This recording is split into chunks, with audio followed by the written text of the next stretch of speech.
What's up, Canuck fans? Welcome to the Line Change, a Vancouver Canucks podcast, which is a presentation of DraftKings Sportsbook, as well as a proud member of the Hockey Podcast Network. Before we get started, I want to start off this post game before we're joined by Gerald to acknowledge the tragedy that happened in Southern Alberta today. 3 junior hockey players were killed in a car accident. So obviously we want to extend our condolences to the families. This is an absolute tragedy. And yeah, I just wanted to mention that right off the bat. Heart goes out to all the families affected by this. And it's, 3 very young lives were lost earlier today. So I wanted to make sure I mentioned that right off the top. But let's get into our post-game show.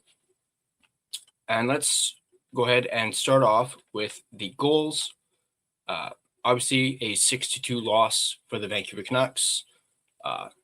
They have yet to beat the Utah Mammoth since the Mammoth came into existence. So Canucks just can't seem to get one over on the Utah Mammoth. So let's go ahead and look at the goals real quick here. Let me just find.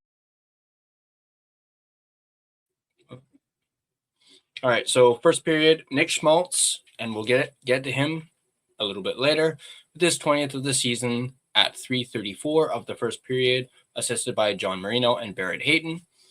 Liam Ogren would tie the game up, his 4th of the season at 7:04 of the first period, assisted by Connor Garland and Teddy Bluger. And then Nick Schmaltz would score his 2nd of the game, his 21st of the season at 7:37, assisted by Sean Dursey. Let's look at the second period now. Mikhail Sergachev with an absolute bomb from the point to make it 3-1 Utah at 8:45 of the second period, assisted by Nick Schmaltz and Dylan Guenther. So Guenther continues to haunt the Vancouver Canucks. Lawson Krause would make it 4-1 at 12:16 of the second period, assisted by Marino and Keller. Originally, some people thought this may have been actually Marino's goal as it deflected off of DPD's skate and into the net, but looks like they decided to keep it as Krause's goal. So Schmaltz, who would have had a secondary assist had it actually been Marino's goal. We have JJ Peterka with his 20th of the season at 16:05, which made it 5-1 for Utah, assisted by Yamamoto and Marino. And then Teddy Bluger would score his 5th of the season at 18:49 of the second period to make it 5-2, assisted by Connor Garland and Marcus Pettersson. Moving on to the third period, Nick Schmaltz would score a hat trick, his 22nd of the season at 12:22 of the third period, assisted by Keller and Krause. And that would be all she wrote when it comes to the game. Final score 6-2. Let me quickly take a look at the game stats, and then I'll bring Gerald on. Final shots 23-20 in favor of the Canucks. The Mammoth had a 57.4% faceoff percentage, which was 27 for 47. The Canucks had a 42.6, which was 20 for 47. The power plays, Canucks went 0 for 4. No surprise there. Their power play absolutely stinks. Mammoth were 1 for 2 on the power play, a 50%. Penalty minutes, 14 for the Canucks, 18 for the Mammoth. 21-13 for hits in favor of the Canucks. Block shots were 10-9 in favor of the Canucks. Canucks had 19 giveaways. The Mammoth only had 13. Canucks had 6 takeaways, and the Mammoth had 3 takeaways. So let's go ahead and bring on Gerald real quick here. Let me just find the right thing. Do not disturb 咪收唔到咯。Gerald's still not ready yet. Sorry. Let's take a look at the forwards while we wait for Gerald. All right, so for the forwards, Connor Garland. So Connor Garland actually had a pretty well and good night so far. 2 points, 2 assists, was a +1, 18 minutes and 37 seconds of ice time, 1 shot, 1 block. Drew O'Connor had an ice time of 15 minutes and 56 seconds, 2 shots on goal, 1 hit. Jonathan Lekaramaki was a -1 with an ice time of 12 minutes and 3 seconds with 2 blocks. Elias Pettersson was a -1, 15 minutes and 49 seconds of ice time, which is a little surprising. 1 shot, 1 block. Teddy Bluger with a goal and an assist, so 2 points, was a +2, 16 minutes and 50 seconds of ice time with 2 shots and 4 hits. Max Sasson was a -1 with 14 minutes and 21 seconds of ice time, 2 hits. David Camp was a -2 with 15 minutes and 17 seconds of ice time. 2 hits. Sorry, I lost my spot there. Philip Hedl was a -3. We'll get into Hedl in just a sec. 7 minutes and 36 seconds of ice time, 1 shot. Jake DeBrusk with a -1, 17 minutes and 58 seconds of ice time. And then Evander Kane was a -1 with 18 minutes and 44 seconds of ice time with 5 shots and 4 hits. Now, we mentioned Hedl. Apparently, he left after the second period, did not return for the third period. So we're not sure if it's an injury or because honestly, I did not see him get hit or anything like that. Granted, I had the game on in the background. I didn't actually notice, but I haven't heard anything about him, taking a massive hit. So we'll obviously keep a close attention on what's going on with Philip Hedl.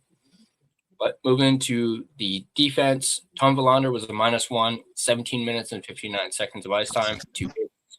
Pio Joseph was a -1, 16 minutes and 18 seconds of ice time with 2 hits. Philip Hronek was a -2 at 20 minutes and 49 seconds of ice time, 2 shots, 1 block, 1 hit. DPD was a -2 with 18 minutes and 45 seconds of ice time, 1 shot, 1 block, and 4 hits. So DPD was throwing the body. Marcus Pettersson, surprisingly, a +1 with 1 assist and 3 shots on goal, 3 blocks, 17 minutes and 59 seconds of ice time. And then Tyler Myers was a -1 at 20 minutes and 58 seconds of ice time with 1 shot. And then Kevin Lankinen,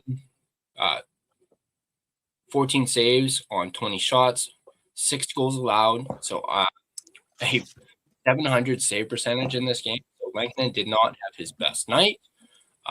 I mentioned to some friends that honestly I thought they should have started Tolopilo tonight. But I'm not the coach, so I don't make those decisions, and thank goodness I don't. But Gerald, sorry for that little spiel. All good. I just showed up all of a sudden. Yeah. And you're not used to that, right? So, no. but still, I like it. Yeah.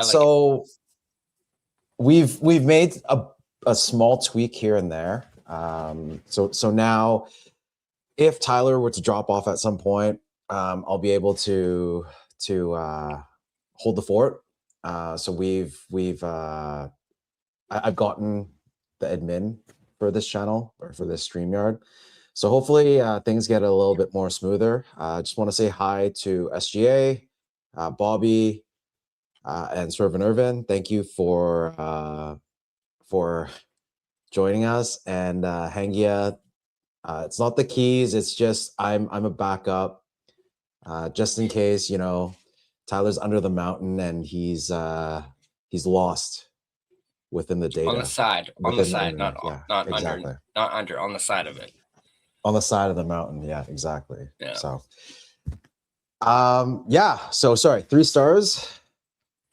And no surprise. No surprise that it's 3 Utah Mammoth. Obviously, Nick Schmaltz deserves the first star. Absolutely, it was the Nick Schmaltz show.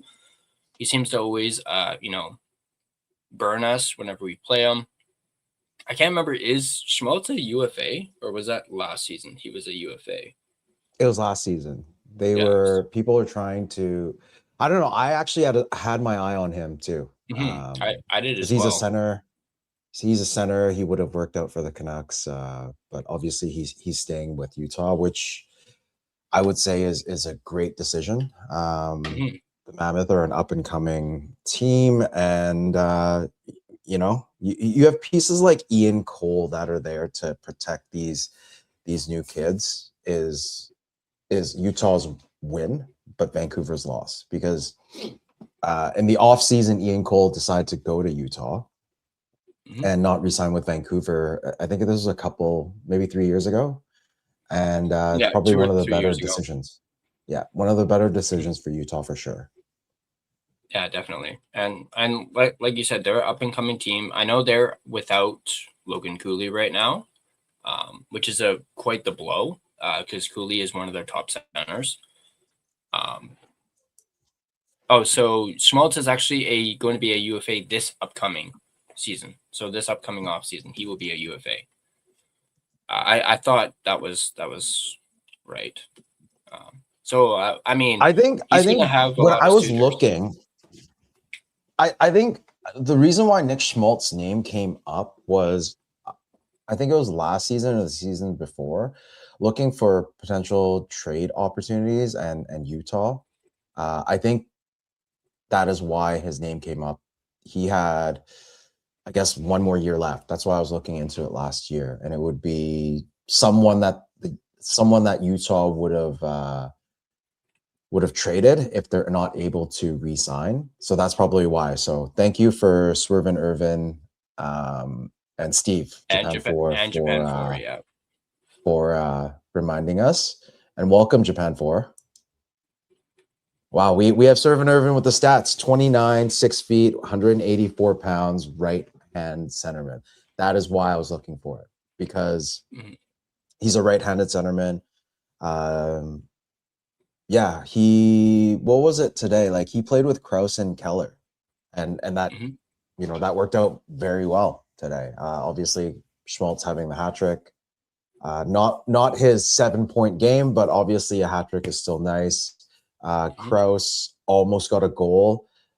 It was a shot, I believe, by Keller. Was it Keller? No, who got the second? Who got the second goal? Sorry, I'm just gonna pull this up right now. Yeah, go ahead.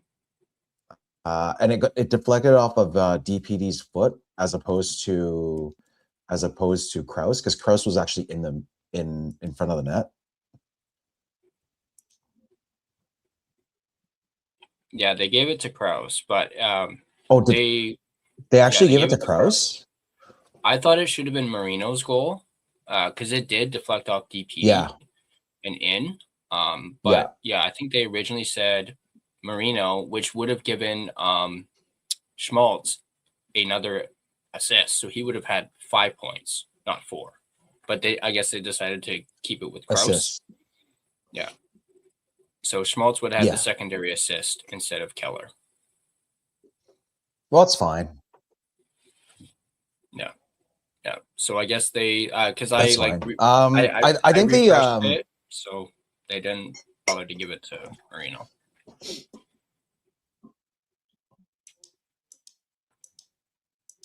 Yeah. I mean, this game itself, what did you think of the game tonight, Tyler? I thought it was okay. Again, I had it on in the background, so I was, tuning in and out for it. But I thought it started off okay. And then, obviously Schmaltz with the goal. I already mentioned to you that I thought they should have started Tolopilo. And you even said Langton looked very shaky. Yeah. And I stand by that. They should have started Tolopilo. He's been, outstanding as of late. Yes, they lost against Toronto, but the guy had almost 40 saves in that game against the Maple Leafs. So, but again, I'm not the coach, so I don't make those decisions. But I am curious to know. No, he had 41 saves. It's 41 shots. Yeah. So yeah, 41 shots by Toronto, and they didn't score a goal. It was actually no, they scored 1 goal, right? Sorry, it seemed like it was so long ago, but it was actually 2 days ago. They scored 2 goals. So no, they shared the shutout. Yeah. Yeah. Sorry. Yeah, I've just sort of been totally out of it because it seems like it was so long ago, but it was actually only 2 days ago. Yeah. 3-2. So he had 39 saves, which is just amazing. But the thing is, would you start him back to back, because he's technically not the starter and Lankinen is the starter? Well, I so would that's why. I would personally, just based off of how he's been playing, and also this is now 2 games in a row that Lankinen's had a bit of a stinker. He had that one where he got pulled against San Jose. So technically, now in that one, Lankinen let in 3 goals on 6 shots. So that was 3 goals there. And then this one, he let in 6. So that's like what? Well, Almost 10 goals in 2 games. Yeah, it's already consecutive games that he's let in.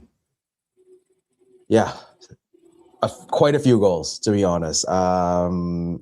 It's 5 goals and 6 goals today. So, and then Tolopilo had the 2-0 shutout against the Ducks, and then against the Leafs, which was also a good game. So, I mean, I think that's the reason why they had to start Lankinen, because that would have been 3 games that Tolopilo would have started, because it would have been Ducks, Leafs, and the Utah game. So they had to give it to Lankinen. And in terms of giving Lankinen rest just before the Olympics, because he is going to Olympics, it would be probably a little better for Tolopilo to end and play against the Knights. Well, given the record that he has so far, he has the win against the Ducks, he has that overtime loss against the Leafs, and then if he plays Vegas, you don't know what happens, right? And then this Mammoth team, you got to have Tankinen in there, right? Sorry, Lankinen. Yeah. Yeah. No, you're totally right. I see that as well. So I'm very curious to see what Foote decides to do for Wednesday. If he does end up starting Lankinen, I'm gonna obviously question it. Be like, what are you doing? But I definitely could see Lankinen, or no, not Lankinen. Tolopilo starting against Vegas on Wednesday. If it doesn't end up happening and they roll with Lincoln again, I'm sure Foote's going to get asked about it. Because people are kind of on him about playing the young guys. Yeah. Like the whole Karamaki thing with the last game where he, didn't play the last 9 minutes of the third period, didn't play in overtime at all. He's been criticized about that. So excuse me, yeah. And it's ridiculous how you play POJ, even though he's a defenseman, in overtime, and you don't. Yeah, well, with that, like POJ started how many games now? Is it 2, 3 in a row? Yeah. And Mancini's been sat out. Like it makes no sense. And then Lekaramaki, another youngster, didn't get overtime, didn't get he had like one shift in the third. Like it just makes no sense at all.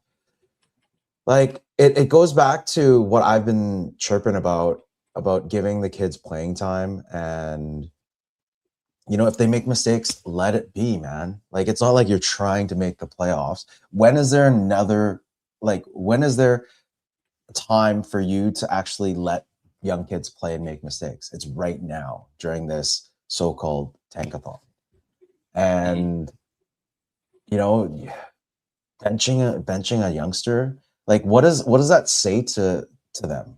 Because at the end of the day, it's like, okay, if you make a mistake, you're going to get benched. They're not going to take the chance and learn from these mistakes. You want these youngsters to make the mistakes, learn from the mistakes, and not do it when you're actually going to be a contender or a playoff team, right? So it's the perfect time right now. So stop screwing it up. Seriously, let the kids play. And that's why the whole thing about like team tank community and non-team tank community came up, is because I just want the kids to play. And if they lose, great. Yeah. If they win, be happy for them, because it's good for team morale. Like the team will be happier if they win. Players are always going to play to win, as opposed to, play to lose, and they're going to feel like shit if they lose. So they'll learn from the mistakes of what happened during the game. And, that's the whole process of this sort of rebuild or hybrid retool, right? Mm-hmm. Yeah, definitely, for sure. 100%. Yeah, I actually had some notes. Let's see here. It's not a lot. Let me just pull it up. I think, let's see here. Still figuring out this laptop, and I'm referring to my phone when I know I could probably pull it onto my laptop. But yeah, the first goal for Lankinen. I think you and I were talking about it when we were trying to tinker with StreamYard. It was such a huge misread from the goal, and it was kind of unfortunate because his him misreading the shot as opposed to the pass gave pressure to Willander, because Willander was just coming in and Lanky was the hell out of his crease in the blue paint, way out there. And then the pass went over and Willander couldn't get there in time. Because when I was talking to you earlier during the game, I said, oh, it's unfortunate that the D-man didn't cover him. And I went back and watched the highlights, and Willander did the best he could. So it is on Lanky. Garland is another player that I was really happy to see play today. He got 2 assists, really nice read, the nice pass to Ogren in the first to get his first point in, you got it, 13 games. So happy for him. Hopefully this, somehow starts something for him, but it's unfortunate because it's on tail end of this 2-game road trip, and then it's Olympics. So, I mean, at least give him some confidence before you get a break, right? So that's great.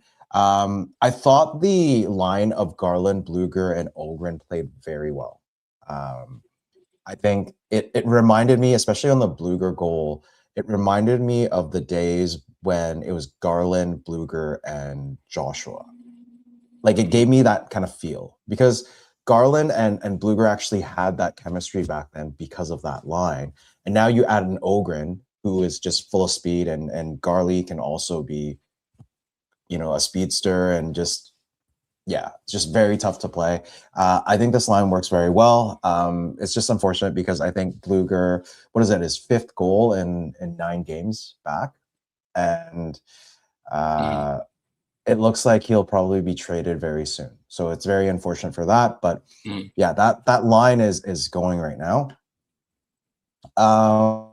Another player that kind of stood out was Willander. There are several plays, like aside from that first goal that went in, his D is improving. I would say he's saved quite a few high danger chances from happening, just getting the stick out. And then when he was missing it, he actually chipped it out, got it out of their zone, which, it's an improvement. Like, I remember seeing a clip on the broadcast about how Willander's point per game. Let me see if I have it up here. At some point, I'll have all the loaded and I'll throw it on StreamYard. But there was most points per 60 among rookie D-men, minimum 10 games. Schaefer, obviously, at 1.68 is the top, and the next one is Willander at 1.49. Rounding out the top 5 is actually Zeev Buum at 1.22. So, the defensive game for Willander is showing, especially, how you saw him play at BU last year. BU is actually is in it again this year, so he'll probably be watching that during the break. But I think Willander, as long as you give him more reps, more responsibility, he definitely will develop into, I would say, a good second pairing, if not like a top 4. And lastly, I can't say enough about Garland. Like, he definitely had a lot more jump this game compared to last few games. Maybe it's the mother's trip, I don't know. But Garland is picking it back up. Like, you see that, like, the last few games or the last handful of games, you see him sort of trying goals. The puck's just not going in. So he took a different approach today, made these nice plays, got a couple assists. Happy for the guy. Good effort by them. The score 6-2 kind of sucks, but it's part of the rebuild, right? It's going towards that top 3 pick hopefully. And yeah, I think in overall, I think I'm happy with the result. Are you? Yeah. It means more for the rebuild, more staying down at the bottom of the league. So especially come draft time. So but hey, at least it's not like there wasn't any effort at all. At least there was, probably could have been more, but at least there was some. It wasn't one of those like complete blowout games. And Utah is a good team too. So Yeah. Yeah, Swerven's asking if we watched the full game. I know you were just saying it was, you had in the background, right? yeah. I was like tuning in and out. Yeah, me too. I watched the full first.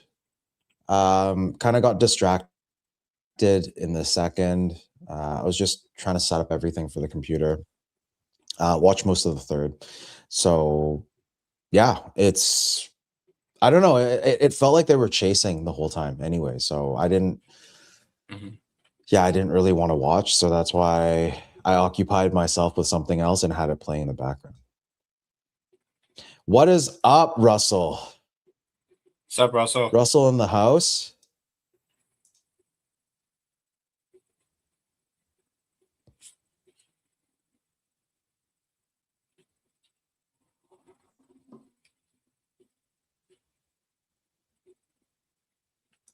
Yeah. So what happens with this stream? Because it feels like sometimes, was it me that was gone or were you also gone? No, Because on my I didn't screen, go. both of us had this loading. Oh. Okay. Oh, So the it was little probably me then. yeah. That was refreshing. Yeah. I also just got rid of the stats and stuff. Figure that might help. Oh, this is a good question. Because I think yesterday when I was trying to share that thing, it kind of just crapped it out. Yeah. Do you blame Lankinen more or the defense?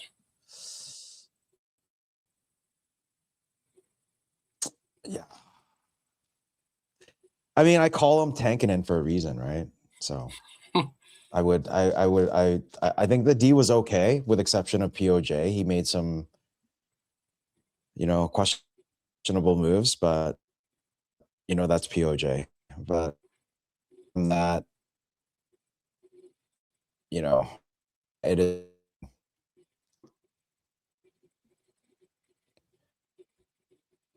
I need to. I think I have too much stuff.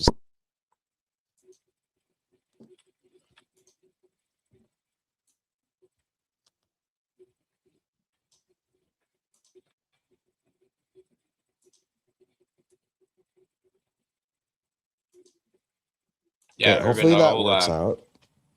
I'm gonna actually check that a little bit later. Okay. Anything else you want to talk about right now in terms of the game and in terms of the game, in terms of everything else? I think we pretty much covered the entire game.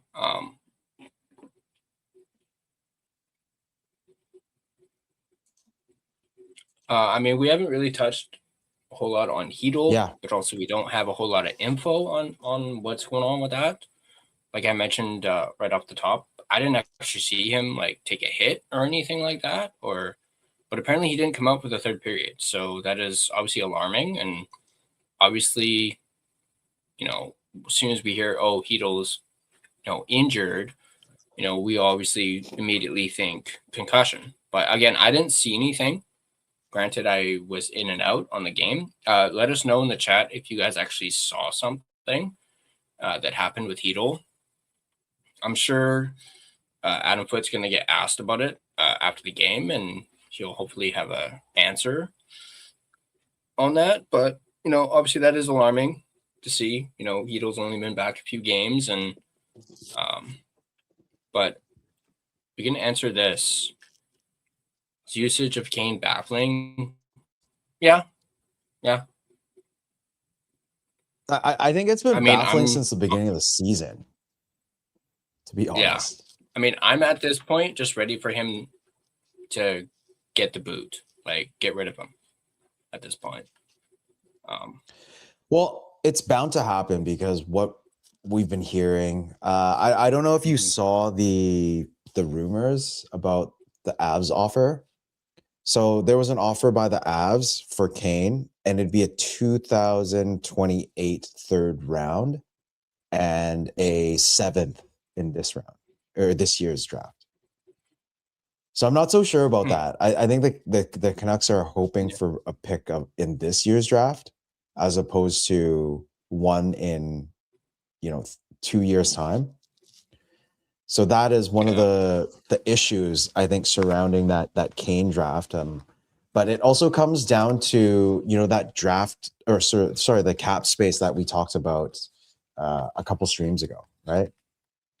So it's definitely going to happen during like post Olympics, just before the trade deadline, and we'll see which team actually forks out the draft capital. And the Stars were in it, the Avs are in it. We'll see who else, and hopefully that pushes the trade assets a little bit higher, and we have more playing time for the kids, right? Yeah, Irvin's got a good point. They could be just showcasing him for a trade, but again, what more do you need to see from a 900+ game veteran? Like, you don't really need to showcase him. He hasn't really done a whole lot this season. Yeah. I honestly think, like he's had a down season this year, and there's really no need for the team to showcase him, because if you have the Avs and you have the Stars after Kane, then these teams are playoff bound and they know Kane is a playoff performer. That's why they're trading for him. So there's really no need for him to be showcased. But what I've noticed is he's gotten a bit more physical the last couple of games. Especially this one, there was a fight that the linesman kind of interrupted, which was stupid. Like, they should have just let him fight. Yeah. I think it was against O'Brien? And O'Brien, yeah. Yeah, they should have just let him do that, because O'Brien has been chirping all game, and he's kind of a menace. And Kane just stepped up and was like, let's go. I don't understand why the linesman stepped in. So that was, you're seeing these things that happen in the playoffs for Kane happen the last couple of games. So I think it doesn't have to be like the lines or the minutes that need to make sense, but he is playing like that player. So there will be more teams, hopefully, after his services. And yeah, Urban's got a good point. They could just rest him so he doesn't get hurt, which will, ruin his trade value. But Urban says that rumored offer, saying if that's on the table, just take it and run. But I know the Canucks probably want more, and we're not obviously sure if they will get really more. I think it's not necessarily more. It's more on the timing of the picks. Do they really need that pick in 2028? Probably. I mean, yeah, it doesn't hurt, but not. They want more draft capital now, or some sort of prospect that they can inject into their system right away. Because if you have one in 28, the fastest that this player that they draft comes on the team is going to be like 2030, 2031. So what is the point of that pick, right? In a way, I'll be on both sides of this trade.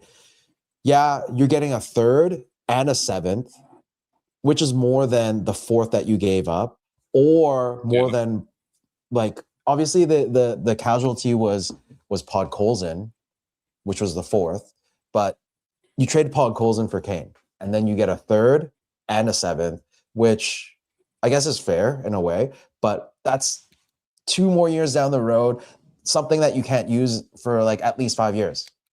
So if I were the Canucks, I'd be like, yeah, maybe not. Like, we want something like now. So yeah, that's fair. That's totally fair. And one idea that just popped into my head is they could trade that 3rd round pick. yeah, Use it to trade away Kane, or like receive it in a trade for Kane, and then flip that 2028 3rd round pick for something for this year, maybe. bro, like I don't know if any team is gonna be like, okay, we're gonna give you something else for a 2028 3rd round. Like if you were any team, like unless it's a 1st round pick, like it's a 3rd. Like I might consider it if it's a 2nd, but for a 3rd in 28, come on, man. Like it's so far down the road, and it's probably not going to be something that comes to fruition anyways. It's kind of like going, hey, we're going to give you future considerations. Like that's what it sounds like to me. But they're just saying it's a 3rd.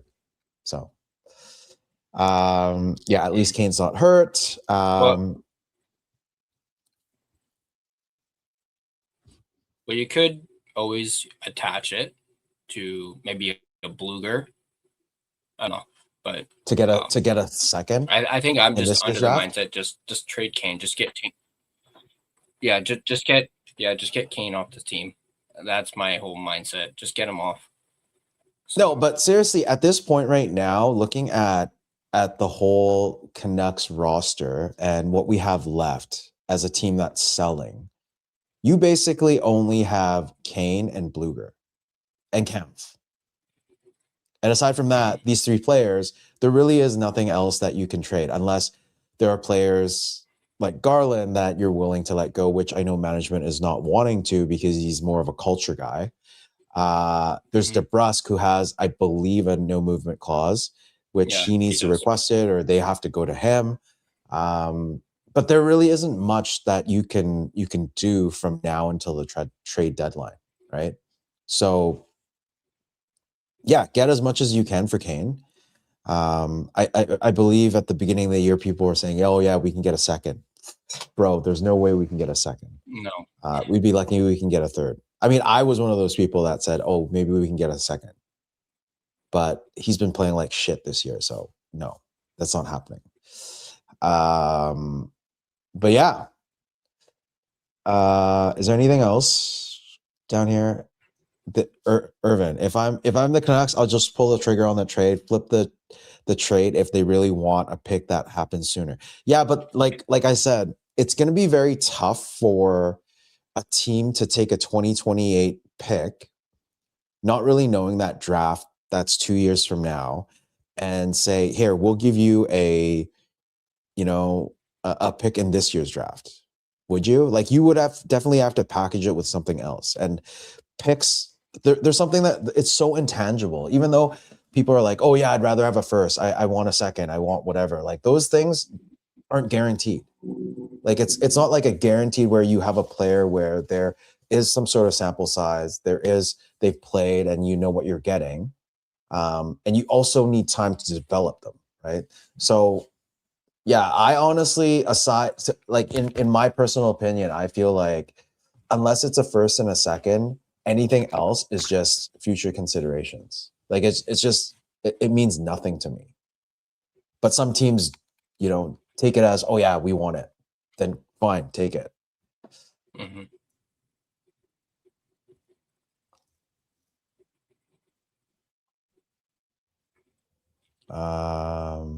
Yeah, Urban says don't underestimate a 3rd rounder. Yeah, and okay. Yeah, but you know what? With today's sort of technology and analysis and breakdowns and all of that, it's very rare that a player goes down that far. Fine, maybe a 1st, 2nd, and a 3rd. Like anything, like I think we're past those days where these sleeper picks that are in the 4th, or even like a Bure that went 163rd or something like that. Those were when scouts didn't have the technology, and it's European players that scouts don't go and actually see.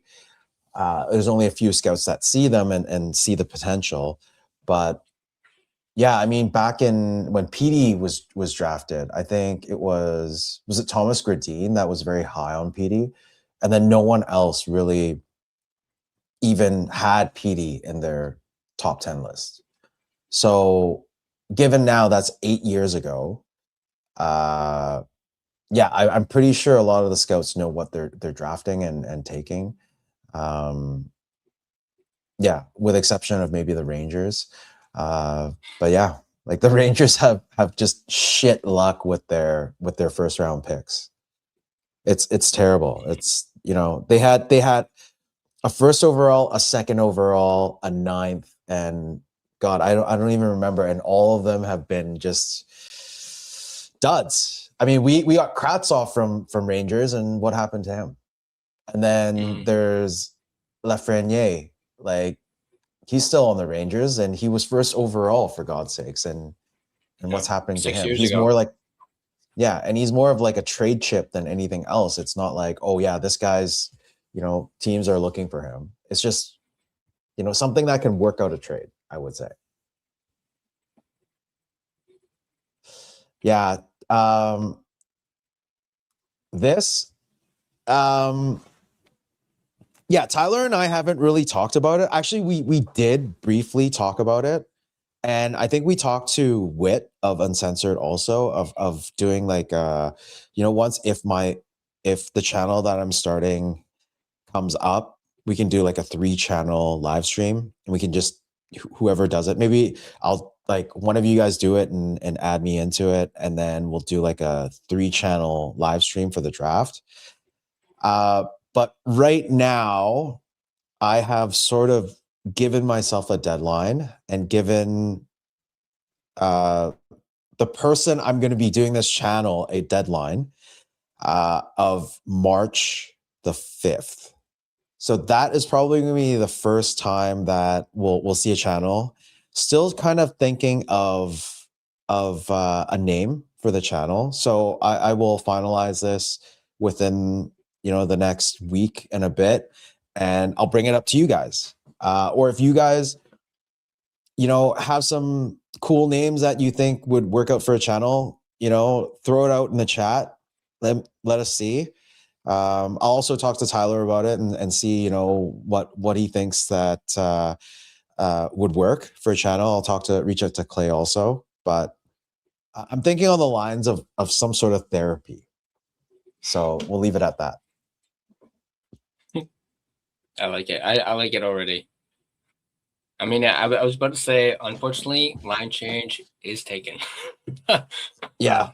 But no, yeah, something along the lines of therapy. I don't know, Nux therapy after dark. Yeah, something. But I like just to give you guys like a preview, like whoever's here, because I know Russ is here, Swervin Irvin's here, Hangia's here, you know, SGA, Bobby, all these regulars are still here. It's gonna be more of a weekly show. That's gonna be about an hour 10 tops. And there'll be specific topics that will be talked about, bullet points, like we'll talk about one and then move on to the next, maybe have some sort of timer on each, and then you know, if there's extra time at the end, then it'll go to the chat if we have enough followers. So if you guys by that time are following, then definitely we'll go to the people. But Hangia, Nuck Pass, I don't know, man. It's cute, it's funny. I'll consider it. I'll put it on the short list. How's that? And this, bro. Oh, but Yeah, no. We have an update on Heedle for Adam Foote. Okay. Just tweeted by Randy Pajanda 927. Foote said Heedle tweaked something. You know, tweaked something will be evaluated tomorrow. And then Thomas Drance asked a follow-up question asking if it's a head injury, and Foote replied, I hope not. Yeah, man. Foote. these comments are just, I don't like his like every time he says something, it's just so ambiguous, and it's just, Yeah. how about Yeah, I throw I this out don't. there, like in the chat I right don't get now? what he. Yeah, I mean, there's like the last couple of days. I think even Sakaris and Price have talked about it. Jeff Merrick was talking about it. Is it time for Foot to go? What do you think? What do you think, Tyler? I mean, I'm kind of tired of him. But obviously, it's difficult to do something like that in season because of the, new coach bump. Yeah, But I'm still kind of leaning towards, waiting till at least the season's over to do it. No, yeah. I don't, right now, I'm going to say I don't see him coming back next year. I mean, But it's a valid point. yeah, But the problem is, how many coaches have the Canucks gone through in the last mhm, like 5 years? Like we had too Foot, many. we had Talkett, who's not doing very well in Philly. People of Philly are not very happy with Talkett right now. And then before Talkett, it was Boudreau. And then before Boudreau, it was Travis, was it Travis? Was it Travis Green? I think so. Yeah. And just before Travis Green, it Desjardins. was I what, think it Willie? was Willie? Desjardins. Yeah, Yeah. Willie. And then I think Tortorella was before him. Yeah. So within the last 10 years, we've had Tortorella, Desjardins, Green, then Boudreau, then Talkett, and now Foot. But within the last 5 years, it's Boudreau, Talkett, and Adam Foot. And Boudreau's, are we still? I think we're done paying Boudreau right now because his contracts. Yeah, I think. Yeah, it's done. And then Talkett's I off, think it definitely is. off Yeah. the books. But at one Oh point, yeah. when Talkett was still here, like when he was first hired, they were paying Green, Boudreau, and Talkett, I think. Unless And I'm talking. wrong. Yeah, I they were know paying Swerve three Irvin will coaches, know. and Yeah. Aquilini was not happy about that. Yeah, but what's funny is Aquilini hired Boudreau. Aquilini hired Boudreau before hiring Rutherford. And Boudreau JR, yeah. was not Rutherford's choice, right? So why would an owner go and hire a coach before you hire your president or GM? Like it's stupid. Because Travis Green was fired after that was it a jersey on the ice? And then Boudreau was brought Something in, like that, I think. right? And then Benning was gone, and it was Steamer that took the interim GM.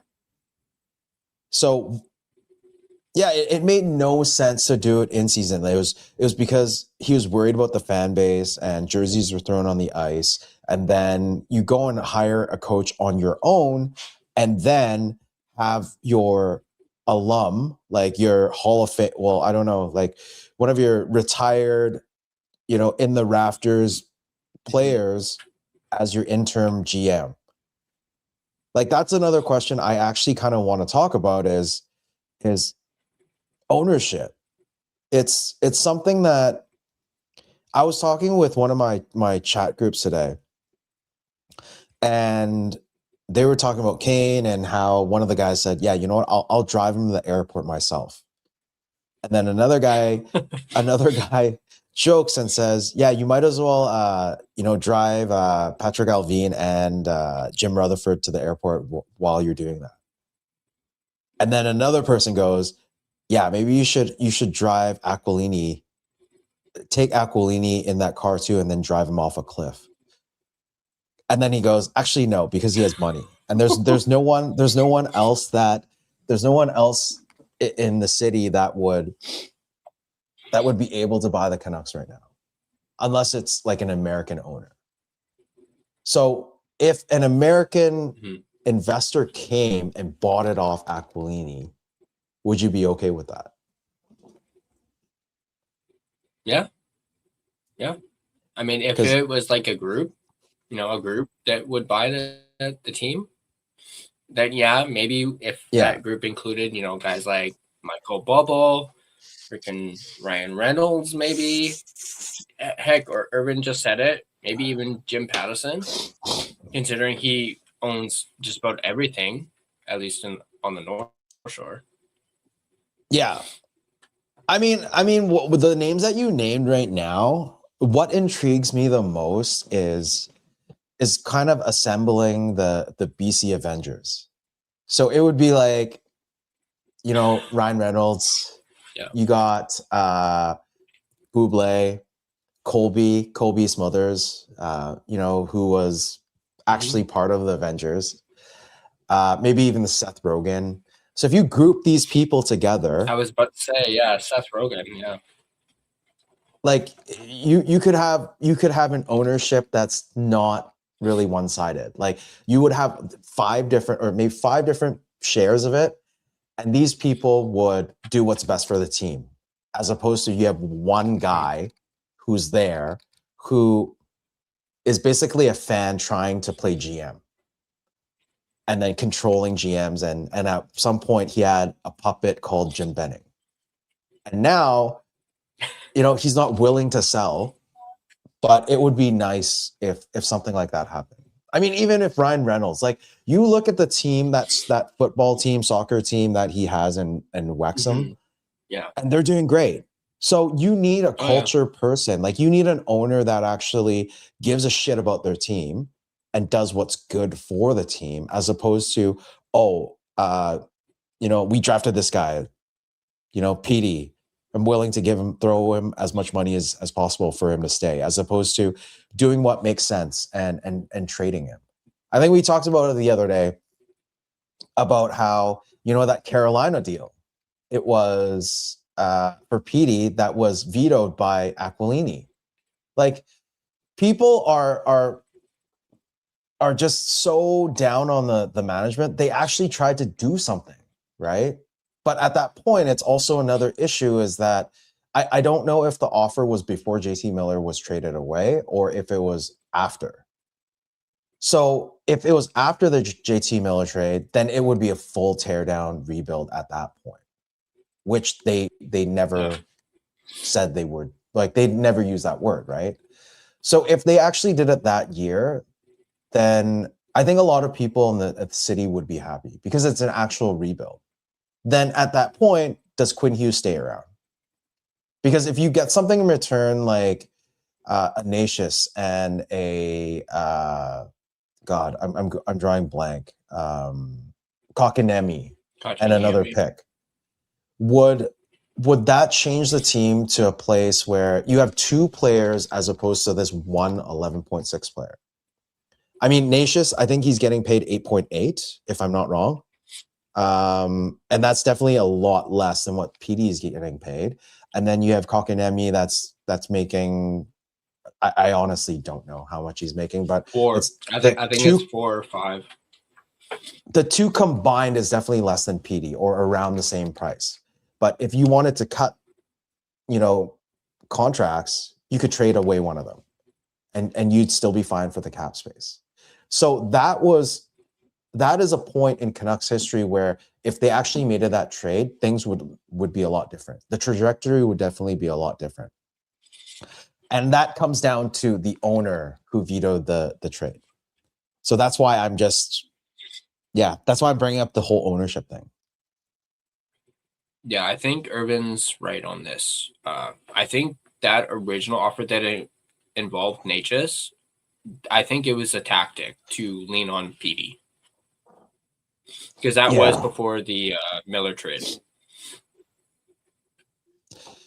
Yeah, they should have just traded PD, to be honest. Like, I mean, I'm so tired of it at this point. Like, I actually, it's not even the same player. Like I feel so ashamed to have 2 of his jerseys, actually 3 of them now.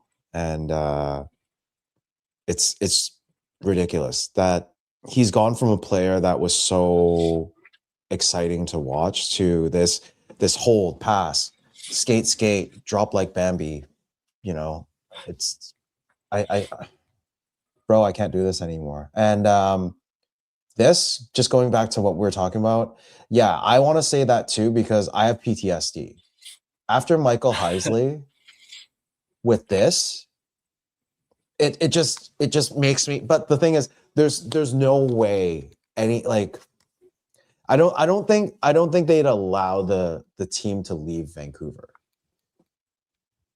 That's I guess the difference. Whereas the Grizzlies was one of 2 Canadian teams in the league, whereas here we have, what is it, 7 now? We have the Canucks, Oilers, Flames, Jets, Leafs, Senators, Habs, so 7 teams. And to lose one of them to the States, that'd be 6. I mean, the numbers work out kind of well, but they're also saying that they wanted a team in Quebec, right? But I doubt that's happening. It would be nice. Then it'd be kind of 4 in the East and 4 in the West. Because right now we have Canucks, Oilers, Flames, Jets in the West. And then you have the Leafs, Sens, Habs in the East. So you actually do need an extra Canadian team on the other side. But yeah, that's sorry, I kind of drifted onto something else. No, that's all good. Yeah, this would be nice, but I don't know. They also got a lot. I mean, they own the Blue Jays. Yeah. And but do you want Rogers to own anything more? Yeah, exactly. Like, they have naming rights to all these arenas. Yeah. And what's funny, what I noticed yesterday, I was just going through YouTube randomly and I saw this video about the Saddle Dome. So the Saddle Dome is going to be only for their existence is only for a couple more years. I think it's this season and next, and then that's it. But it's actually called Scotia Saddle Dome, right? So Rogers went as far as the naming rights to their Videotron, like their big screen video in the building, and it has Sportsnet Plus on top of it. So they're willing to do anything and everything to name something, even though they weren't able to get the naming rights to the arena, the new one. I think it's called Scotia Place, the new one. Rogers is willing to do whatever the hell they can. Right? So yeah, I wouldn't want them to own the Canucks. It would suck for us. Yeah, didn't they buy out Shaw?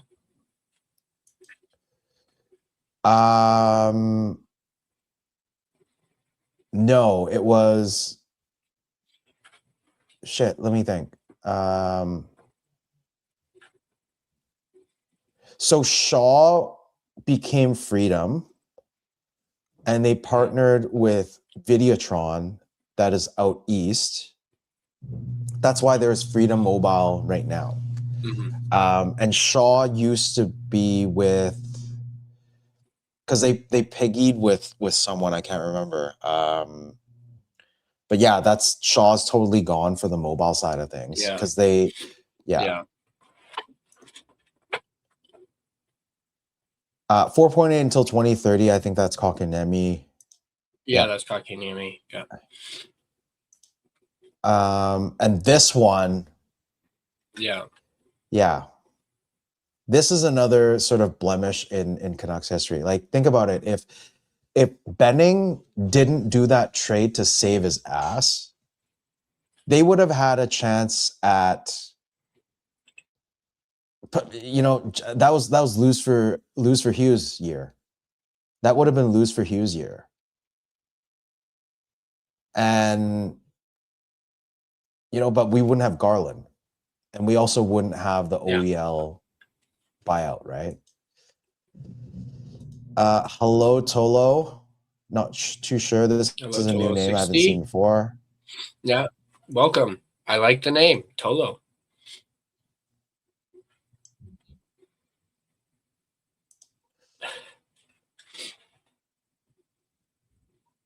Yeah. That would be tough. Kind of like the Jays. But the Jays are the only Canadian baseball team in yeah, Canada, in MLB. So yeah, yeah, I think Rogers would go for that. But I mean, it would be a nice change because everything is about Toronto. And if they owned a yeah, Vancouver West Coast team, that'd be great because we would get more coverage as opposed to Maple Leafs and yeah, about how they can never win 3 rounds. Yeah, there we yeah. go. That's actually a really good point. Yeah. Oh, bro. Damn. Yeah. Okay. I didn't know that. Yeah, I just want to point this out. So obviously, thinking about Shannon right now, as Urban just My mentioned thoughts in are the with chat, you. she's in the thoughts are with you. Yeah, and I guess you missed at the top of the post game. I talked a little bit about that Southern Alberta team that 3 young players, tragically died. Yeah. I mentioned that off the top. They actually showed that on the broadcast after the Canucks game, so that was my first time hearing about it. So that's obviously tragic. They also had it at the Flames game too. Just a moment of silence for the. Yeah, they had a moment of silence. Yeah, it's just crazy how that could happen. I mean, they're going for practice, and all of a sudden it was like a gravel truck, and it's just very unfortunate. And yeah, our thoughts and prayers are with these 3 kids and their families. Yeah, definitely brings up some memories. Obviously, the Humboldt Broncos. So yeah, yeah. Urban hit it right on the nail, or hit the nail right on the head. Life is precious. Yeah, so I mean, if there's something that you want to do, just make sure you live for today as of just make what's worth each and every day, and just live life without regrets because you don't know what tomorrow brings, right? Yeah, exactly. That's why they call it a present, because today, as in the present, is a present for you.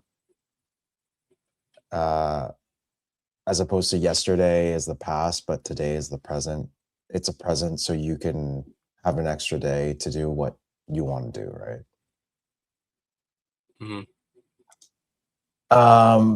Sorry, back to, I know that was really heavy, but back to what we were just talking about. It was actually Jack. It was Jack Hughes' year. I think it was 20. Was Jack Hughes 2018? Let me just take a look.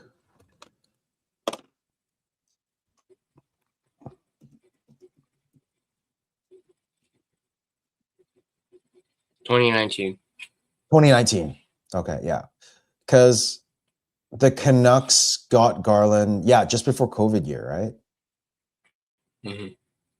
So if he signed a 5-year deal extension, it'd be 26. Actually, no, that I don't know what I'm thinking, but I feel like if they didn't make a trade, they could have lost for Jack Hughes. Because I remember the team could have been tanking that year. Let me do a quick look.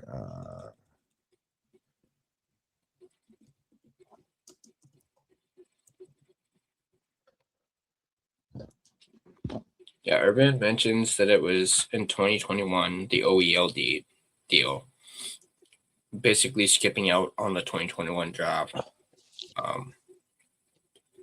Because that was the year that we traded away the pick that ended up being Gunther. Yeah. The 9th pick. Was that 2020? That was 2021. Oh, 2021. Yeah. Yeah, I guess we could have gotten Luke Hughes at some point, but obviously Luke Hughes wasn't. I think he was second. He was fourth overall. Fourth? Yeah. Yeah. So that's even then, like, we could have taken a stab at it. Because they won a bunch of games that year, which they shouldn't have won, and they missed the playoffs. And yeah, so many of these deals we look back at, and it's everything melds, like, kind of melds together. Oh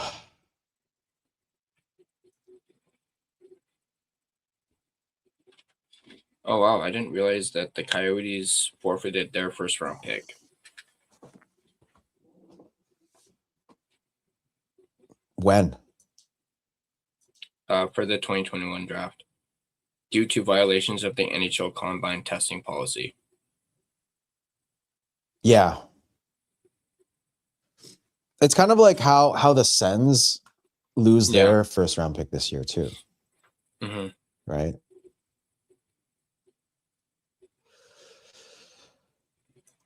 Okay. And theirs would have been the 11th. Yeah, we're at an hour 7. The Coyotes? Yeah, they would have had the 11th overall pick and ours.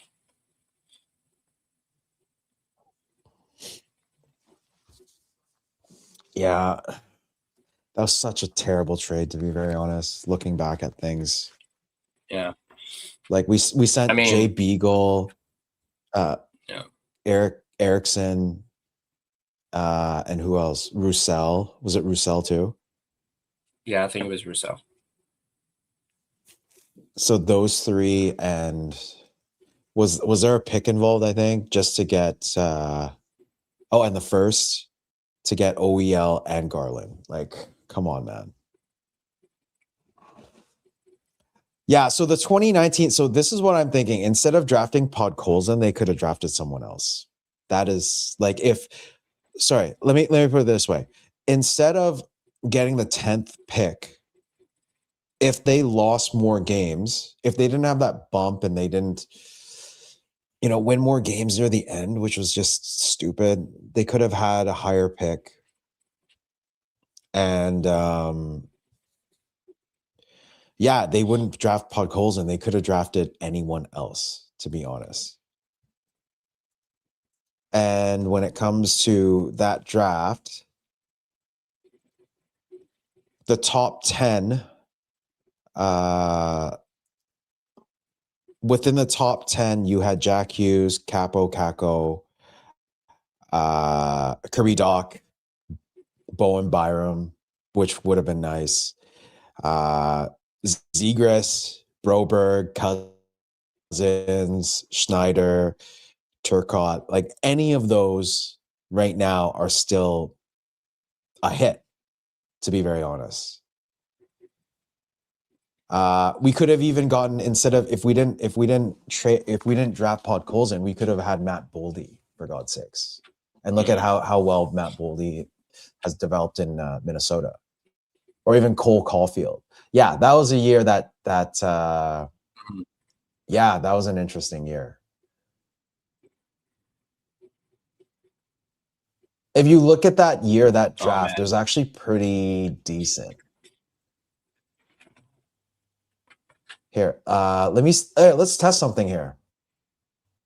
Since we have time, and I have this. Imagine access. if we could have Let's gotten Caulfield, man.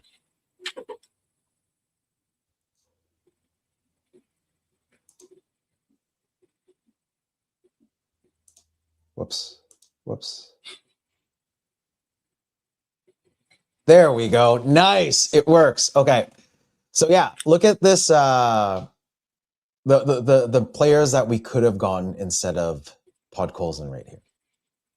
Like, it's absolutely ridiculous. Like, I would prefer any one of these players. I mean, Capo Caco, well, for the Rangers, he ended up going to Seattle, and he's playing pretty well. Turcotte, I mean, he's so-so with LA. Byram, he ended up going to Buffalo, and Canucks have been interested, and still are interested. I would say Mort Seider, come on, he's doing very well in Detroit. Cousins, another, come on, man. Buffalo has won how many games lately? I think it's like 7, another 7. They beat Florida and are 10 points up on the Panthers right now. Soderstrom, don't know too much about him, but Boldy, Spencer Knight's so-so, Cam York, this list goes on, and it's crazy just looking at this draft, because a lot of these players, like even Thomas Harley, would be great. He's played for Canada, right? So yeah, this year could have been a lot better if,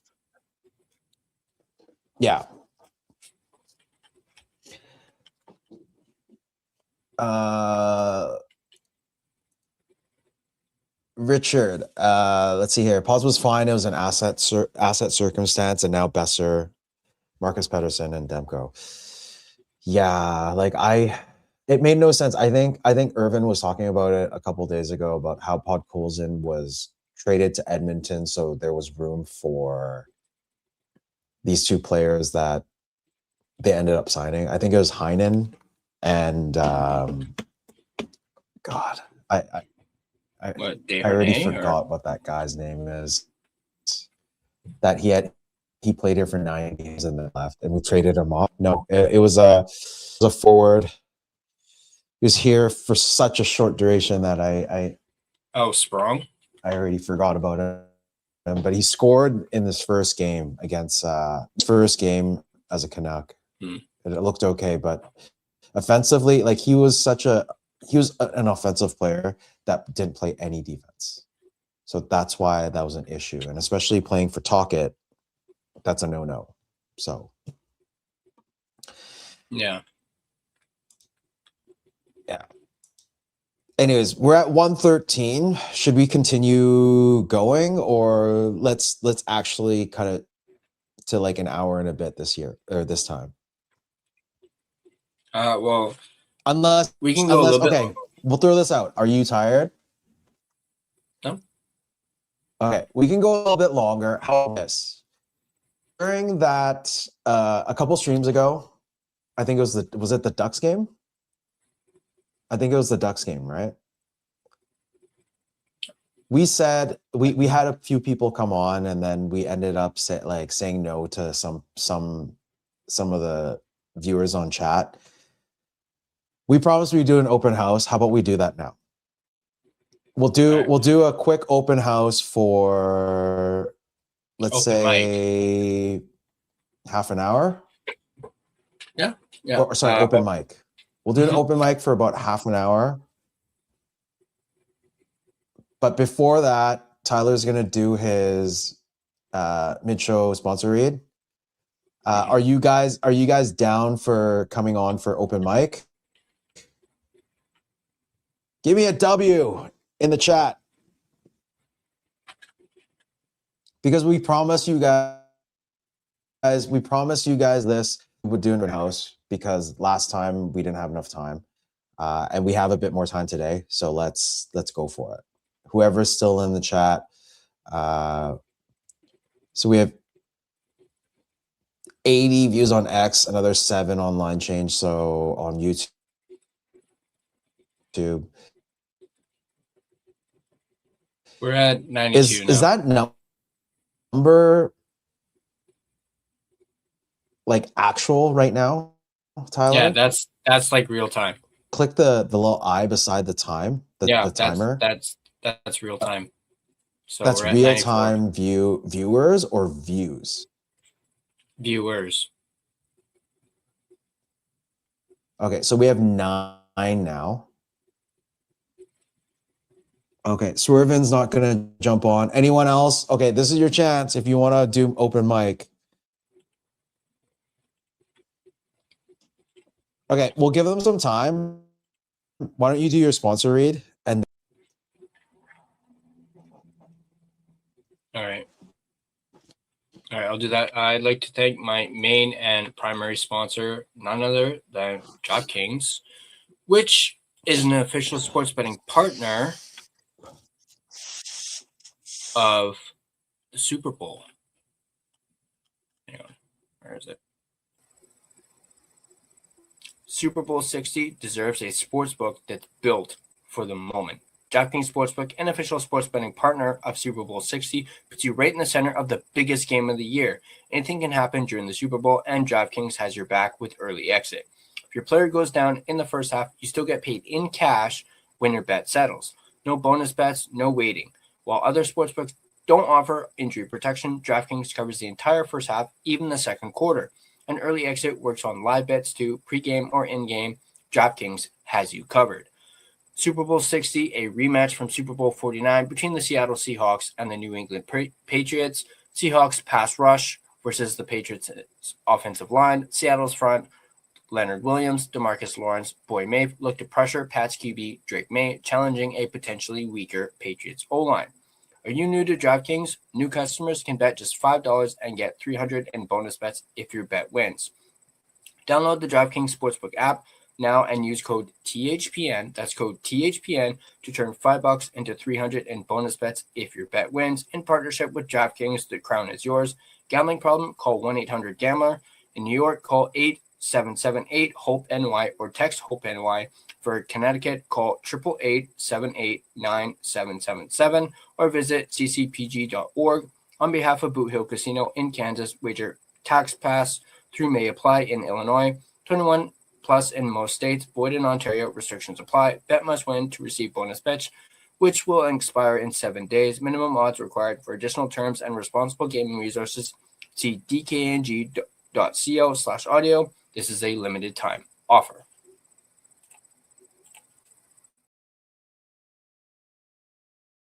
None other than Gassy Jack Art, maker of this amazing artwork you see right here in front of you, and you guys can check them out yourselves at GassyJackArt.com.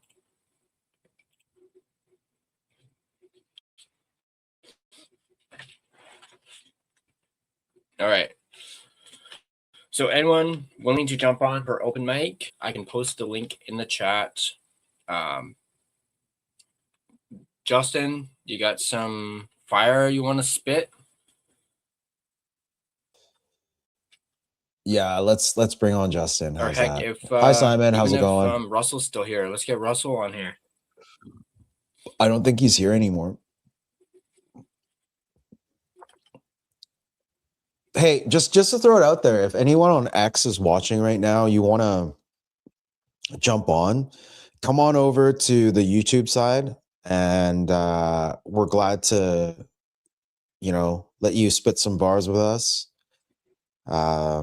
Extend the show a little bit, because we usually go on for hours, and today it's been a little quiet, which is great. SGA, it's great that SGA is here, because I know SGA wants to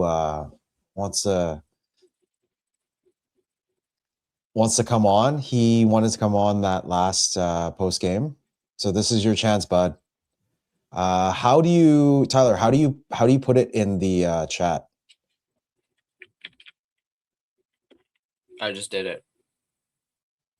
Okay, great. How do you do that on your thing? Because I don't have access on that. Oh, is it because it's linked to your YouTube channel? Probably because it's linked to my YouTube channel, maybe. Okay.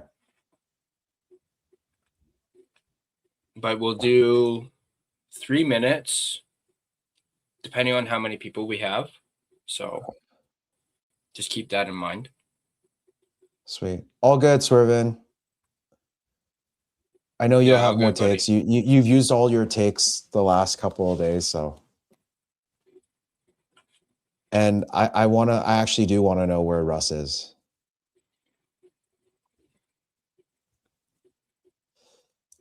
And also Stevie. Stevie would be great. I haven't talked to Stevie in a while. It would be amazing. Yeah, Steve would be great.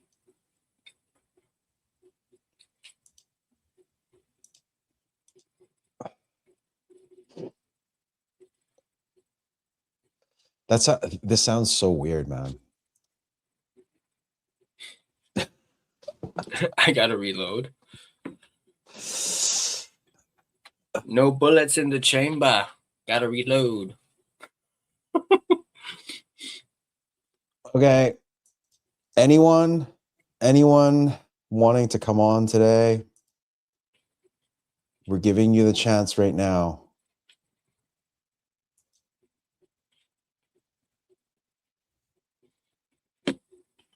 Oh my God, it's Selena. What's up? Oh my gosh, Selena. Hey, Selena. Oh, there you go. Get Justin on. Well, we extended the invite.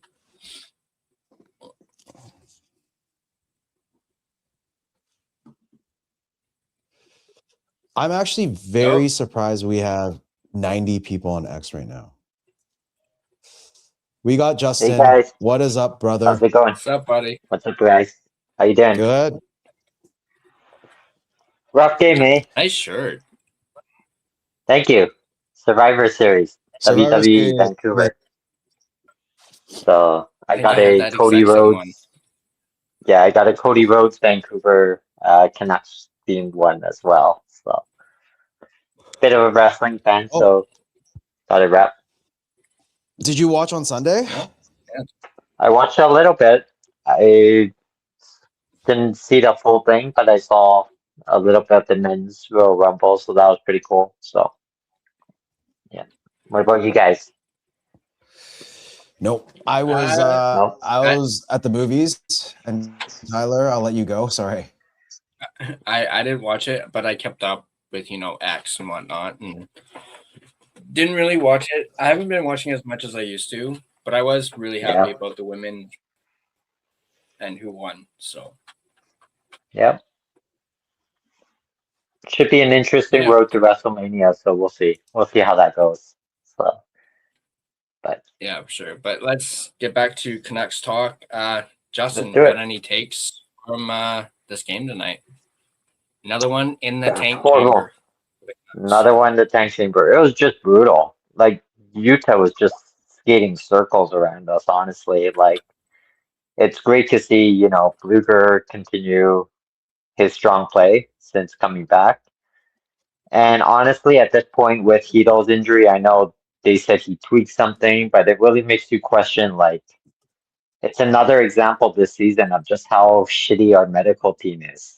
Like, honestly, like, I don't remember a time in this franchise history where we've had so many incidents with guys getting injured, ever since the Tanner Pearson hand injury, and then the seasons past with Demko going up and down, and then Hito's career now being on the line, and it's just ridiculous. Like, what is our medical team doing, and what can we do to address it? Because it seems to always put the Canucks behind the eight ball when we can't even fully roster a healthy roster at any point in time, right? So another thing I want to touch upon tonight is, obviously the young guys. Ogren's impressing. He's buzzing, and I think he can definitely be a solid second line player in the years to come.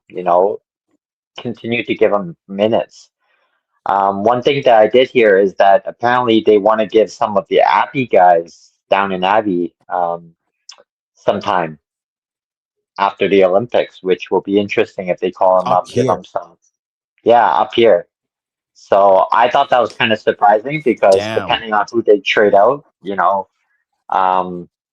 Minio and Baines and, a few of the Abbey guys down there that are apparently playing, management wants to see what they can do in prime opportunities after the Olympics. So it's a good sign, but it's also very alarming because look at what the ice time that they're giving the young guys right now. Lekaramaki should be getting prime top 6 minutes, and the guy can barely pull in 12 minutes. Like he's getting the Michkov treatment in Philly with Pocket. Like honestly, like what are we doing? Like we're 32nd, and no, but Justin, yeah, go for it. To be fair, against the Leafs, yeah, I understand that he didn't play for half the third, and he didn't play in overtime, but he still had 12-ish minutes. With that said, there was also no power plays, because if there was a power Yeah, play against the yeah, Leafs, he would have gotten some power play time, and that would have bumped it up to about 15, I would say. But yes, the deployment of Lekaramaki in the Leafs game was terrible, because he could have, come on, man, you put him, he scored a goal. He scored the the was it guy's the got a tying good goal shot. or the, Yeah, yeah, the guy's got a lethal Ogren shot. to Like, I don't see why Ogren you to would not put him Lekemere. out 3-on-3 in overtime.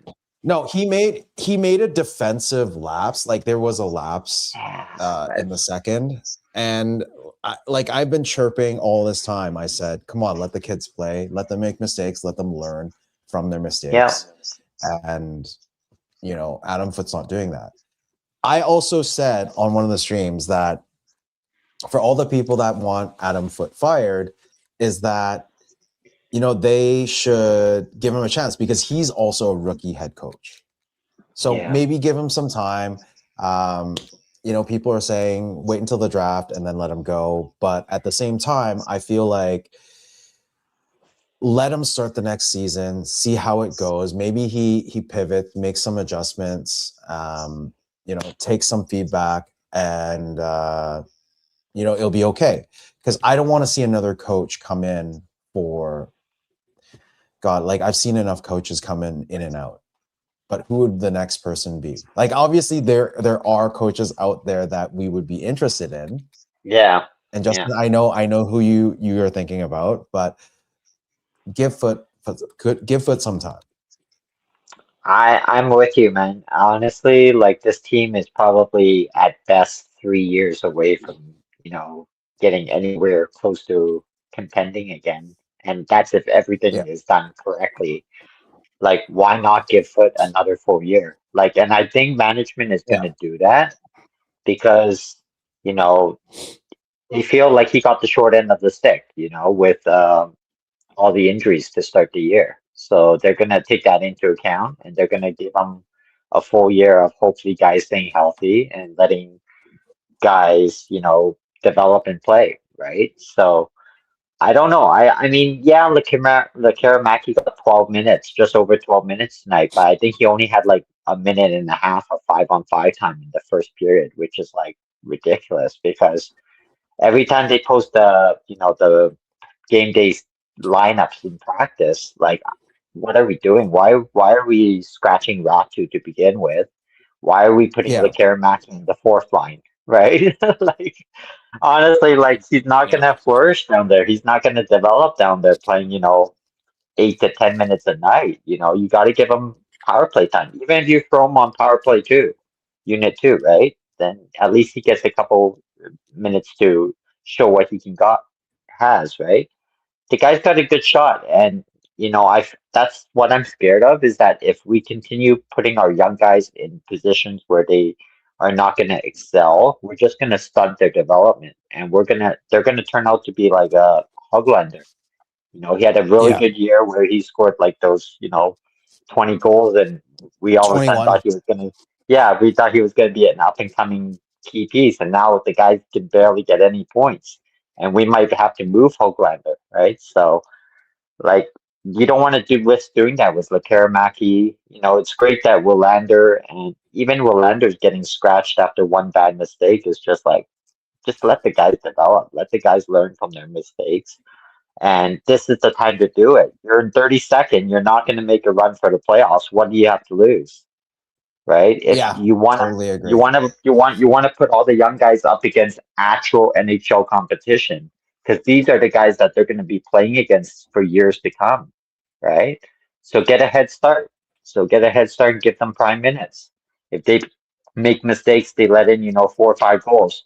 It's nothing compared to what we're seeing right now. The team's letting in 5 goals a night, anyways. Like, what are we doing, right? So Let me I'd ask you a rather question. Let see, me ask you a question.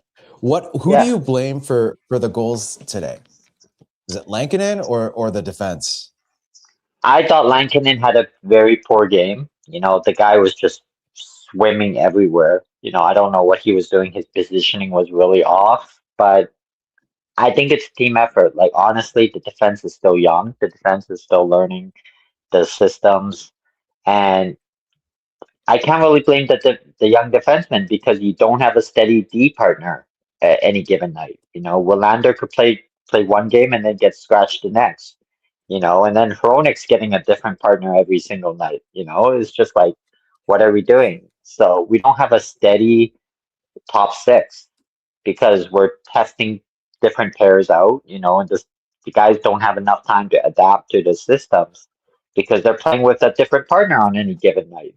And same with the forward lines. The forward lines can't have any chemistry because they have a different winger every night.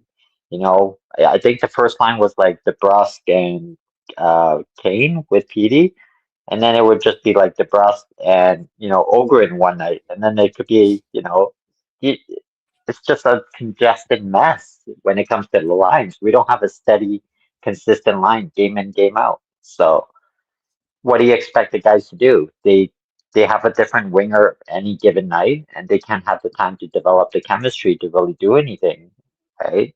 To know where their Yeah, winger should be. So it's tough. It's tough. But at this point in the season, the totally agree. season's long gone. The season's long lost. Use the remaining games after the Olympic break to just play the young guys, honestly. You want to see what you can have, and whatever you don't think is going to be a key part, you know that they're probably better suited down in the minors, right? And allow them to develop down there. Then you at least get a head start on next season's training camp as well, knowing which key guys might be able to crack the team out of camp and which guys need to start in Abbey next year. You have 20 somewhat games right now to figure that out before the rest of the league gets to. So take advantage of it. So. For sure. Yeah, sure. I don't know if you can see this. I just threw in an image. So Willander, this was what I talked about earlier in the stream. So yeah, 1.49 second by rookies. So that's pretty impressive for Willander. Pretty impressive for it's right up there. And Buem's at 1.22. So like you just have to let the kids play. Exactly. He had, what does it say here? 2 goals and 4 points in the last 5 games. I don't think he had a point today, but still 4 points in the last 6 games. That's pretty impressive for a rookie. Mm-hmm. Yep. So, I mean, okay. I get it. Any last you gotta earn words, your Justin? No, I mean, we got 2 more people in the. Yeah, I won't take long. I'll just say the young guys got to earn their ice time. But at this point in time, there's nothing to earn. The season's lost. You have nothing to lose. Play the young guys. Your job is safe. Foot's not playing for his job. He knows that he has management support behind him. So what do you have to lose? The fans are already apathetic, so it's not like you're going to turn away future fans. So go for it. Exactly. See, Justin's always, I think like minds think alike, and Justin and I think very closely along the same lines as how it should progress. Yeah, got to do a shout out to you for having my back on Uncensored the other day, because I was sick of it. I had to go on and talk about it, and even you used a bit of your time to I get where you're coming from. Like, I know you're trying to be the positive guy. Yeah, I know you're trying to clarify your stance on Team Tank, and I'm obviously Team Tank. So even though we may have different takes on how that goes, I still respect you a lot when it comes to you trying to clarify your situation and your stance. So keep it up, man. See, one last thing I want to say is, even though Justin and I have different point of views, we're still good friends, and exactly. This goes back to CCC and you having different views with another member, which kind of weirdly is how I'm thinking, because I don't like the word tank either. But you and I have been mature about it and dealt with Exactly. it, whereas this other person has not. Exactly. So I doubt this person's actually watching, but if they do watch, seriously, I you got to mean, man up and grow up. exactly. And I mean, it's okay to have different opinions. And this individual that Gerald refers to, he and I have not always seen eye to eye when it comes to our takes. And he's obviously a very positive person and wants to see things in a positive light. And, all the respect for him for that. I have nothing against people who want to be optimistic and positive. It's just, I'm passionate just as much as any given fan, and I am just frustrated at the direction that this team has brought us on the last decade. And I want to see change because I know what currently they're presenting the last decade isn't working. So, but the thing is, no matter what take you have, no matter what different opinions you have from someone else, you can always be the bigger man, be the bigger adult, and have a mature conversations, right? You clarify your differences, you make your points, you listen actively to each other's takes, and you respect and each other's takes, and you don't have to necessarily drag it into an area of toxicity and drama because Yep. life's too short for that, and nobody's got time for that shit. So, for those people who want to just say that person's negative or that person's all they care about is Team Tank or anything, and that they are unhappy with their lives, like, no, I've got a great life. I've got great friends. I've got great support network. Maybe it's you who needs to look in the mirror and see what's wrong with your life if you're not happy with yours. So that's all I'll say, and I'll sign off for Damn. now. So shots fired, Damn. and let's go. Shots fired. Let's go. Okay. Justin, I Let's go. appreciate you as always. Appreciate it, Yeah, brother. well Thank you said, for buddy. jumping on Well said. Yeah, just extending exactly. the show. We have SGA. We also have Jay in the back waiting. So thank you, brother. Sounds I good. appreciate Thanks you. for having me. I'll talk For to you sure. soon. All right. Take care, guys. Yeah, for sure. Take care. Thanks so much. All right, thanks, buddy. Take care. Okay, sorry for taking the reins on this, Tyler. But I Yeah, feel go ahead. super bad Okay. because we did this open house specifically for one of these members, one of these viewers that are here. Without further ado, we're just gonna bring him on because he's been a fan of your show, a fan of Clay's show. So welcome, our friend SGA. Hey, Jay, Gerald. give me a sec, Jay. Just give us a few minutes. We got to get SGA on, but Jay, hold tight. We'll be with you in a minute, okay? SGA, welcome. Hey, Gerald and Tyler. I love your YouTube channel. I love that you cover the Canucks on a daily basis. And you come and you do a post-game show right after a game, either if they win or they lose. That shows how determined you are. That you love this team so much that you're gonna come on even if they get their ass beaten. You're still gonna do a show after that. So I love that you do that.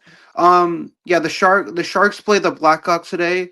That was a ass whooping of a game. First period, Blackhawks scored 4 goals. I mean, how do you allow that to happen against the Blackhawks? They got Connor Bedard. We got Macklin. Sharks try to make a comeback. I mean, they scored 3 goals, but we still lost by 3. So that shows how much this team needs improvement. I mean, they're a good hockey team. They have Will Smith, they have Macklin, they have Shakir Mukhamadullin, they have all these great players on their team. But like when you lose against the Blackhawks, who don't even have a good record, they have like a 22-25 record. It's not the best record that the Blackhawks have, but they're gonna do their best. But we got we got shut out in the first period.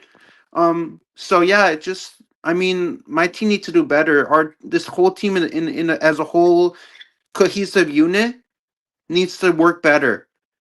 Cause we've lost 3 in a row. Same thing with you guys. We've lost 2 in a row. So both of our teams are hitting rock bottom right now. No. I I wouldn't mean, say that. I mean, I watched a bit no, of the but you've game lost today. 2 in a row, and SGA. then yeah, but the Canucks have lost 2 in a row, and we've lost 3 in a row. So we're both on a losing streak. So both my team has to snap our 3-game losing streak, and the Canucks have to snap their 2-game losing streak. So I SGA, mean, I feel for you. I we feel have for a you. total of 3 points. 3 points in the But for last me, like as a 12 Sharks games. fan, I feel very nervous because we have 58 points on the standings and you guys have 42. So I'm very nervous. If you go on a hot streak and you win like 6, 7 games, you're gonna surpass us in points. So I'm not ready for that. No. Bro, trust me. No, Trust but you me. got We're 40, you got nowhere 42 near. points, and we have 58. But you're kind of coming near. It, You're kind of chasing us for that to surpass us in points. trust, we're not even trying to But you have chase. We're you not have even trying to. 42. We have 58. You're You up have by 42. 16 points. You're But up by if you go on a 16 hot points. There's streak, no way. no, but I'm saying if No, you not guys go even on a hot close. streak and if you win a lot of games consecutively, you're gonna surpass us. Everybody in the chat was saying Canucks are gonna surpass the Sharks. They're gonna get more points than the Sharks. I'm like, what kind of crack are No. you smoking? What kind of crack are Canucks Exactly. fans smoking? They're smoking crack. They think that they're gonna Exactly. surpass us in So, points. It's not gonna happen. So get that thing out of Canucks brother, fans have to get that out trust of their me. minds. It's just it's not gonna happen. SGA, So trust me that you need to have confidence in your team. I do have So confidence in my after the team, but Canucks and sometimes Sharks our game, team lets. I do have confidence in my team, but my team lets me down in certain circumstances where we can have a chance of winning the game, and we just fall flat on our faces and we lose. It's just like it's not. It's unacceptable. It's absolutely unacceptable for that to happen. It's so well, no, unacceptable, man. I it was can't okay. tolerate that. Okay, Seriously. let me explain to you something. Okay, so today's game was the Hawks against the Sharks, and you have a first round pick of 1 year and the first round pick of the next year. So it was pretty much a duel between Connor Bedard and Macklin Celebrini. They played okay. Like the Sharks played pretty well. Like you have Celebrini to Foley. Like that goal was clutch, man. Toffoli threw the puck in. Macklin just did a touch and then shot it up. How can you not be happy with that? Are you not happy seeing goals like that? I'm very happy to see goals like that, but we have to see more goals like that, like from the Sharks. Right. More high But energy here's the thing. plays. Everything happens by progression. And with the Sharks fans that I actually interviewed after the Canucks Sharks game last week, I think it was on the 27th. It was the day I got back to Vancouver. I had very good conversations with actual Sharks fans, and they're very confident in their team. They're very optimistic about it. They're super nice. There's one that's actually lives in Vancouver, another that lives in the Bay Area, another that lives in Fresno, I think. And they were super nice. Like we did the interview and I asked, you know what, how did you guys get through those 6 years? And all they said was, we just had to have hope. So as long as you have hope, so I have one of my you're best good. friends who's a longtime Utah Mammoth fan. Like he loves Dylan Gunther, Clayton Keller, Logan Cooley, everybody on the team. He's probably loving her right now. I don't know if he streamed the game or not, but he's a huge Mammoth fan. Like there's nothing, you can't even imagine how much of a big fan he is of this team. Like he is a fanatic of the Mammoth. He's from Salt Lake City, Utah, by the way. So he's a massive fan Yeah. of the Mammoth. Like he is like he could stream however many games the Mammoth have, he will stream every single game on his channel. Like he is that committed. And I love that about him. And I've known him for a couple of years now. And he is so committed, man. Like I've never seen anybody so committed to stream every single Utah Mammoth game on the schedule, every game, doesn't even miss a single game. So committed. I got to give kudos to him for that. Because that is something. Have you watched Nothing is Perfect? You know Russell? Have you seen Russell's stream? No, I've not checked his channel. I have to go to his channel. I don't know if I'm subscribed to Russell's channel or not, but if I'm not, I'm gonna go there right now after I leave the stream. I'm gonna go over there and subscribe to his channel. I know Swervin Irvin's here. So Swervin Irvin, do me a favor. Can you put Russell's channel name on there? and we'll have Chartel jump on. You should go listen, because Russell is super committed. He knows his Canucks. He's very knowledgeable, and it's one of those content creators that I believe you would love. He does every game. He does the Canucks games. He does the what are they called? Are they? I can't even remember what the women's team is called anymore. The Golden Eyes. God damn, the Golden Eyes, the Golden Eye games. They do the Abbey games. Sometimes he does 3 games live stream of all 3 games, a triple header. So you should go check it out. Go say hi. So when I was Nam. watching the Sharks and Blackhawks game today, the Sharks scored 3 goals. Will Smith scored a goal. Macklin Celebrina Great scored a goal, pass. and Shakir Great pass McDillon from- scored a goal. Great pass from Macklin to Will Smith. It was a beauty. I Tyler, loved it. so for me, I really miss Shakir McDillon, because he was out on IR. He was on the injured reserve for a couple of years, for a while, until he came back. So man, it's great to see players come back from the IR. After they're injured and they're healthy, they moved them back from the IR to play. So that was beautiful to see him get moved up from injured reserve to actually being a starter for the team against in the games. So that's beautiful, But I mean, how long have you guys been a Canucks fan? And are you pretty consistent with doing your live streams, doing like a post game show after every game? This question's for Tyler, Well, I obviously, try. because this is I Tyler's try. channel. I try as I much mean, as I can. how consistent are you guys on a daily basis? Kind of coming on after a lot, doing a live after every game. Kind of. I mean, do you miss start some games? Maybe you have like busy lives or something, and you miss a game, or are you mostly consistent with like all your streams? It depends on my work schedule. If I'm available to do a post game, I'll obviously do one, win or loss, but it varies on my work schedule. But I think going forward, if Tyler's good with it, if there's games that he can't do and I can do, then I might jump on, and then after work he might jump on, because I'm gonna have a new channel in March, but I'm not gonna be doing post games. So post games. So I was are planning to just do Tyler. I was planning to do like plan for me to for you to do a post game show for the 11th. I believe on April 11th, the Canucks play the last home game in San Jose. I was hoping Yeah. you could do a post game show for that, because the Canucks play one last time. They play up in San Jose for the last game of the season. They play 2 times in the year. So I was thinking I could come on your show, probably wear my Sharks jersey and come on the show, because we play you guys one more Are time. you actually one more gonna time. are you gonna come on camera though? I'm gonna wear my Sharks jersey and come on camera.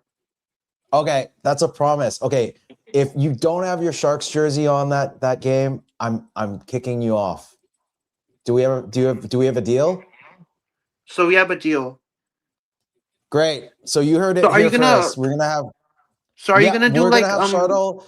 We're gonna have Chartel on for the post game for the Sharks game on March 11th, I believe. And when I come on the post game for the Sharks and Canucks, can I stay for the whole duration of the post game show, or do you only allow people 3 minutes for each speaker? No, so I think I'm I gonna make stay a call on? for Tyler. I'm gonna make a call for Tyler. So we're gonna So do the I whole mean, post game show. the reason why Near the end, we'll have a special guest, which is Chartel, SGA Sports Talk channel, because if the and we'll Canucks bring play you the on, Sharks, and you can talk about the game, however you like. How's that? So are you saying that the reason why I want to stay on for the whole time for the post game show on that day is that we don't play you guys? That's the last time we play you, so it's kind of special for because after that I don't know when we play you guys next. We played you guys one time in Vancouver, then we play one time in San Jose. So that's why I want to stay on the post game show the whole duration, because my team is playing your team. It's very special. Chartel, I understand that. And It's very I special for wish my team to play you, and I wanted to come. I really like coming that I came on today, but it's way more special when I come on your show when my team is playing your team. It's way more emotional because both of our teams are going to be playing in April, so it's very Okay. emotional. Okay, Shuttle, let me talk. Okay, so Sorry. it's April 11th. We agreed. We have a deal, and whoever rewatches this stream will know. So April 11th, we'll have a post game show. Tyler and I will have a post game show here, and our special guest will be Shardle, SGA Sports Talk channel. So the rundown of it, we'll do our post game show, and at the end of it, we'll bring you on, and we'll give you 10-15 minutes. How does that sound? That sounds good. But if I can't make it, can I always email you?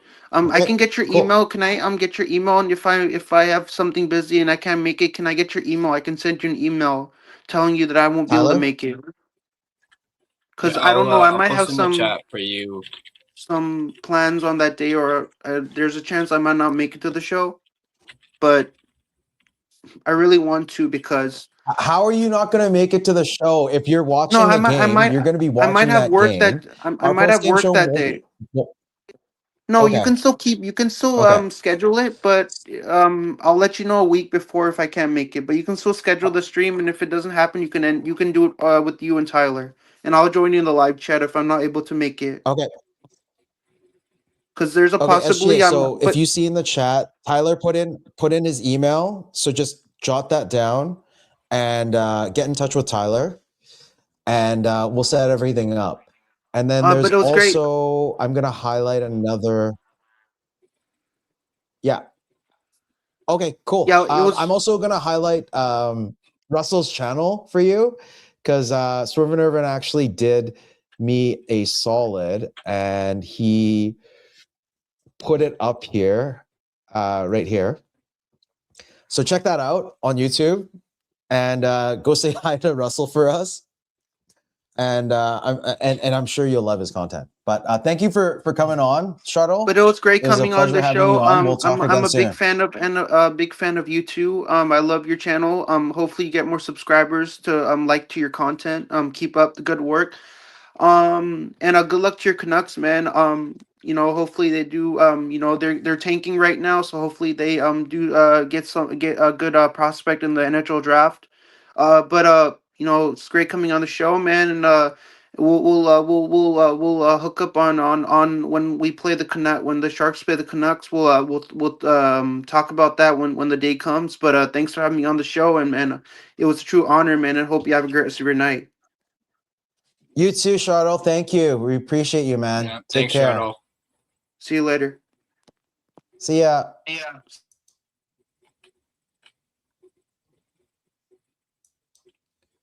So that was Shardle, SGA Sports Channel. If you have not seen his content, you can go check it out on his YouTube channel.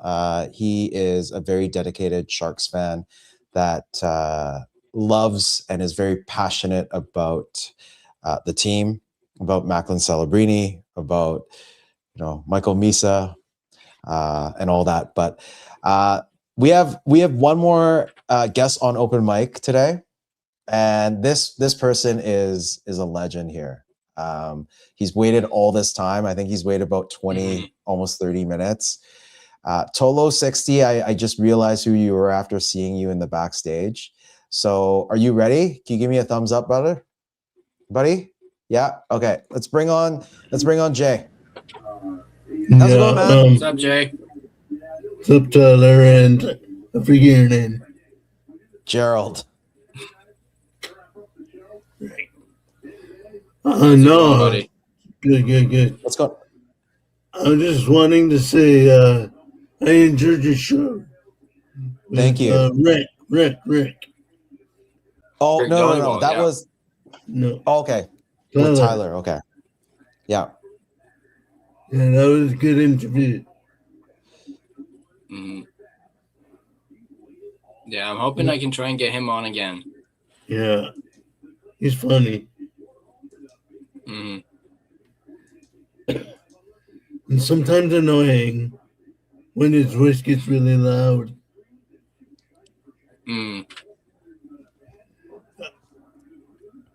That's all I wanted to say.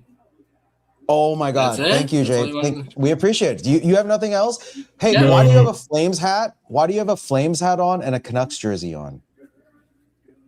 Hold on. Oh, What does that say?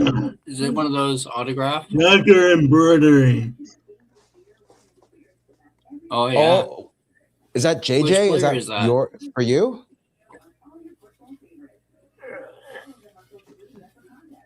Jagger's autograph and the number embroidery. Oh, nice. Sorry, who? Who is it? Jagger. Oh, Yager. Yager? Oh, nice. Yeah, because Yager did Oh, play for the nice. Flames at one point. Forgot about Mhm. that. Signature and number stitched on. That's amazing. But Yeah, why that's did you awesome. choose to wear the Flames hat today? Well, it goes with the jersey color scheme.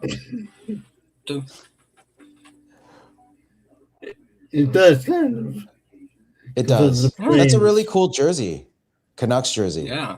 Where's that from? Some third party. Third party. Okay. Because it looks, it doesn't look like jersey material. Like it looks like No, kind of like a sublimated. hoodie. It's sublimated. Okay. Yeah. Awesome. Do you have anything else you want to talk about?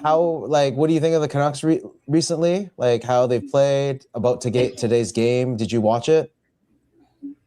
I don't watch the games. I listen to the radio. Oh, right. Did you listen to the game today? Yeah. What did you think of the game today? I'd have a better answer if I'd actually watch a game, but yeah. Okay. Did you listen to the Leafs game on Saturday? The Leafs game on Saturday. Did you listen to that The game? 4:00 game, yeah. Yeah. What did you think of that game? Yeah, kind of worse than tonight. Really? Yeah. It was a really good game though. No. Okay. Not Because to your it's the liking. Leafs. Just because they lost to the Leafs. Okay, that's fair. Fair enough. Yeah. That's fair, yeah. And they get their way with the timing and Yeah. the broadcast and yeah. And a Matthews penalty shot. Say that again. And the Matthews penalty shot in Oh, overtime. yeah, but save though, so that was good. Yeah. Yeah. Awesome. Anything else you want to share with us or talk about? Because you've waited a long time. I don't want to let you go after you've waited almost over 20 minutes, man. Well, as you know, whenever Clay does it, I'm pretty sure. So, Yeah. So we're giving you a bit more time today. yeah, but You don't like it? Okay. no. Okay. I'm sure on purpose. Okay. But we definitely appreciate your time. Thank you for staying all this time, catching our stream here. Yeah. Make sure to come back. We're gonna do one on Thursday. No, wait, Wednesday. Wednesday. For Wednesday for the Kings post game. Okay. If you have time, come over. Wednesday against the Vegas Golden Knights. If you have time, drop on by and say hi to us. I may be in Clay's stream if he's streaming. I think our time's a little different, right, Ty? Yeah, What time ours do you set it is. I had it set to 11:30. I think. Okay. I think Clay will still be on though. Wednesday. I don't know if he has a show on. He might, but we'll see. We'll see what happens. If Maybe he does, we'll push it then I'll to. be over there. Maybe That's we'll okay. push it to either before Clay's stream or after Clay's stream. But just check out the, make sure you have the notifications on. So when we come online, you'll know, and you can check us out. Sounds good. Thank you, Jay. We really appreciate you. Have a good night. Yeah. Yeah. Take care. Thanks, Jay. Appreciate it, man. Yeah. See ya.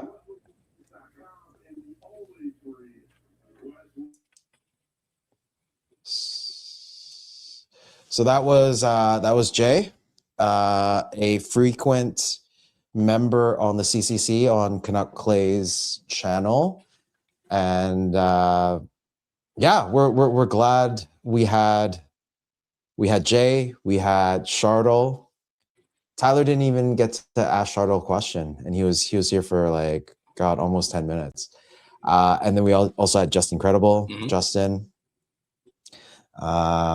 And our usual regular content provider, Swervin Irvin, is still in the chat, but he's in bed, so he doesn't want to show up. But yeah, this show, we're at 2 hours. We made it. It feels like we always do these 2 hour shows. Yeah. Hey, Ty? Yeah. Oh yeah, definitely. So yeah. So Vegas, next game. Any predictions? Well, it's like what we talked about earlier. I think Tolo gets the start. I'm going to be surprised if he doesn't. Yeah. And a little unhappy if he doesn't either. I don't know about a score prediction just because it's Vegas, but I'm going to say probably another loss just because it is Vegas. You know, Vegas is at the top of the standings. We're at the bottom. So as much as I would love to be optimistic about, you know, the Canucks getting it done against Vegas, but hopefully it's a close game. Hopefully it's not a blowout. So that is all I'm asking for is no blowout. So no score prediction at all? I'll go with Justin. What Justin says 4-2. Clay's favorite. Okay. Favorite score. Yeah, I'm gonna go 4-3.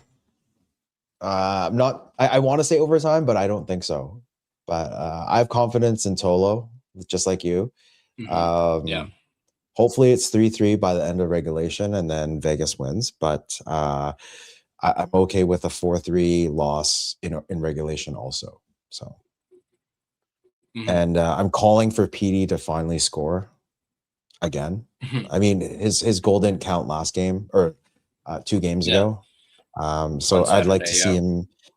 I'd like to see him score, get some confidence before he goes to the Olympics. And yeah, I don't know. I really want the lines to change a little bit. I want Garland or Carlson to play with PD instead of DeBrusk and Kane. Hopefully that gets changed. And yeah, let's hope Mancini gets into the lineup. Yeah. I mean, honestly, and this is just me kind of spitballing here, but with that talk about Kane earlier, put Kane in the press box for a game. Damn. Wouldn't hurt. Okay. I mean, not because he's fucked up, but just sit him out, and have someone else in the lineup. True. Yeah, but who's in the wings right now?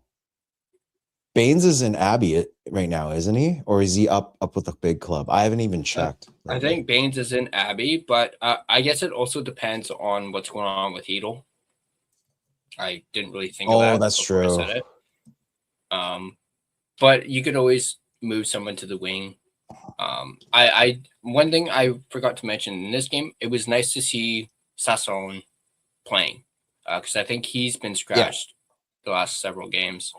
So it was nice to see him in the lineup.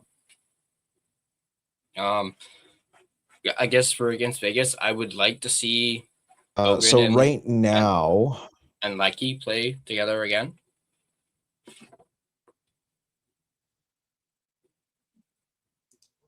Yeah, I would love that too.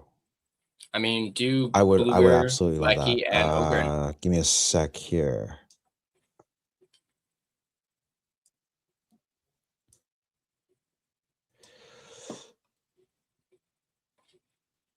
So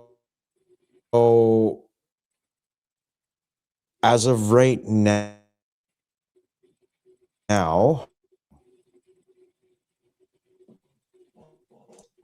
it's weird. It's not working. Anyway, I was just going to share my screen. It doesn't look like it's working, Oops. or my computer's frozen.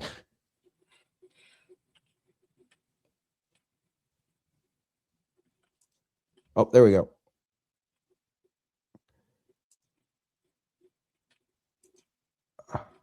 Sorry, guys. I'm still getting used to this. Sort of learning the StreamYard.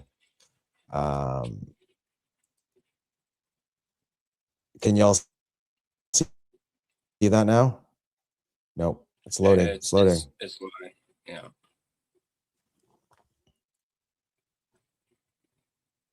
There we go. So the injuries that we have right now, I mean, hopefully Hoglander comes back soon because he's day-to-day. Our Forbert IR, Thatcher IR. So that's it for, like, it's going to be a while for any of those. So yeah, I would love to see Hoglander come back sooner than later. And like you said, have Kane sit in the box, then cool.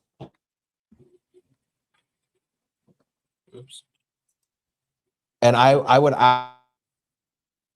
actually like to see the Karamaki get pushed up. Like, I think I don't know. God, my computer is really crap right now. Yeah, you're a little blurry right now.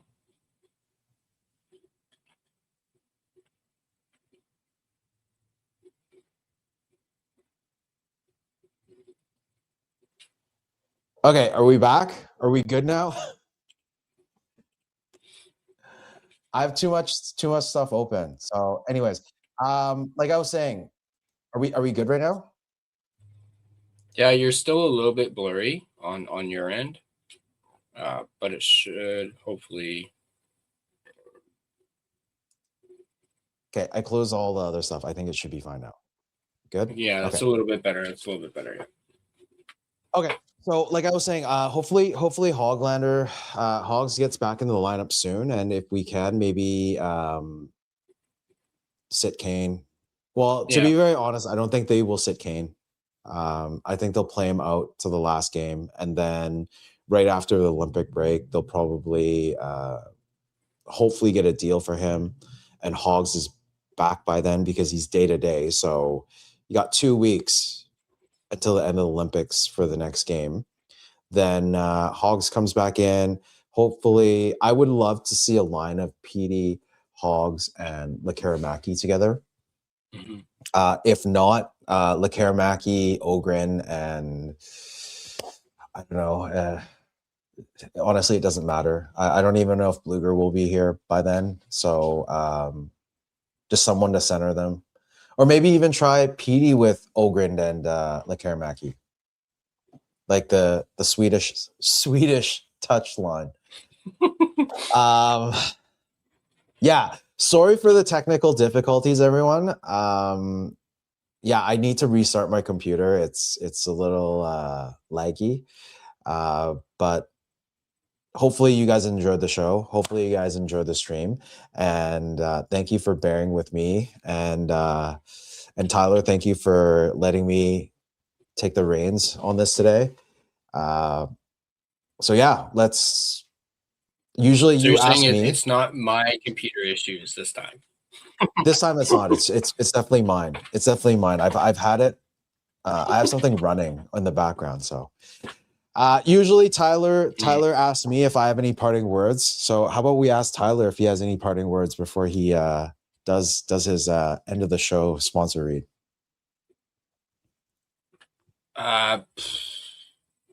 No, other than I ought to get me a freaking Ogren jersey. Sorry, yeah, I think I ought to get me an Ogren jersey. I want one of them Ogren jerseys, man. Ogren's, I've been impressed with him since he came over, and honestly, I love me some Ogren. So Okay. there. Yeah, there you heard it. Tyler wants some Swedish touch. So there's a reason why Ogren's in the thumbnail. No, he played an amazing game today, and just the speed. Just I love it. I love how that chase. I think there was a play in the third where he went down. I think it was like a 2-on-1.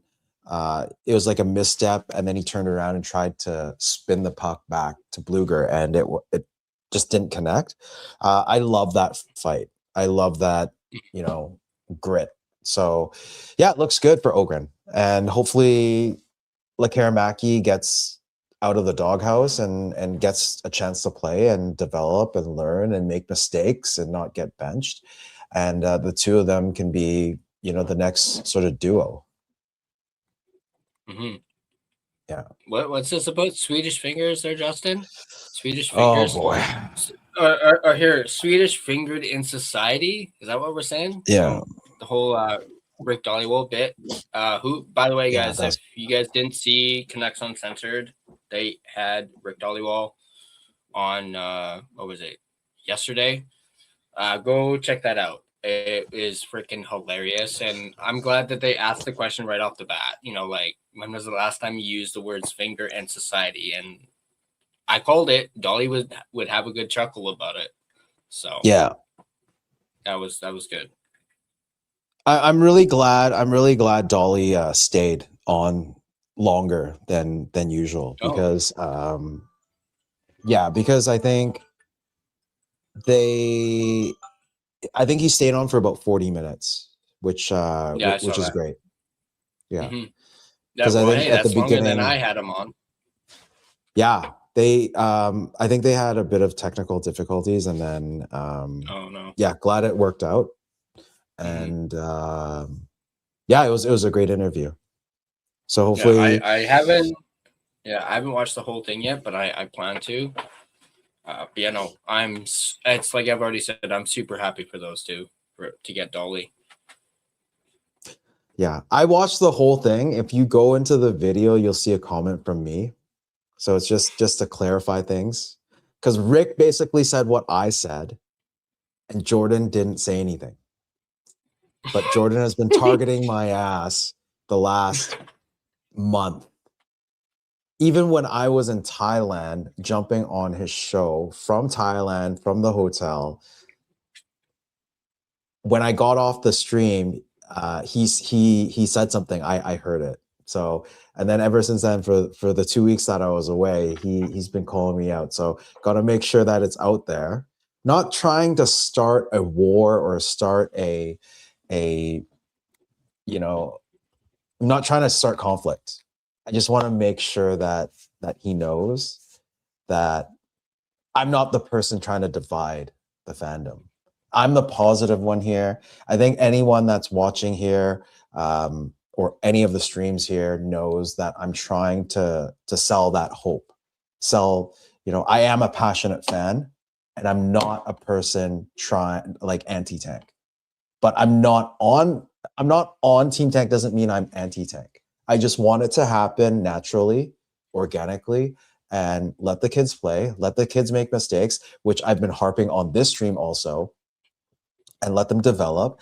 And if they win, great. It's a boost of morale. If they lose, it goes towards Team Tank and hopefully a better position in the lottery. That's it. Nothing about anti-tank. And I think this is the last time I'm going to talk about it. We're ending it at that. If you have anything to say, just message me privately. Nothing on the streams. I'm not going to call you out again. So don't call me out. Okay. That's my last words for this stream tonight. And we'll end it off on this.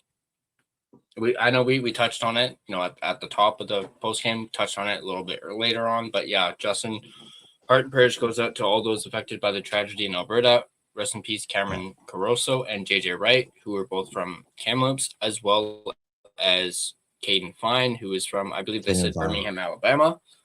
Yeah. Yeah. So, but yeah.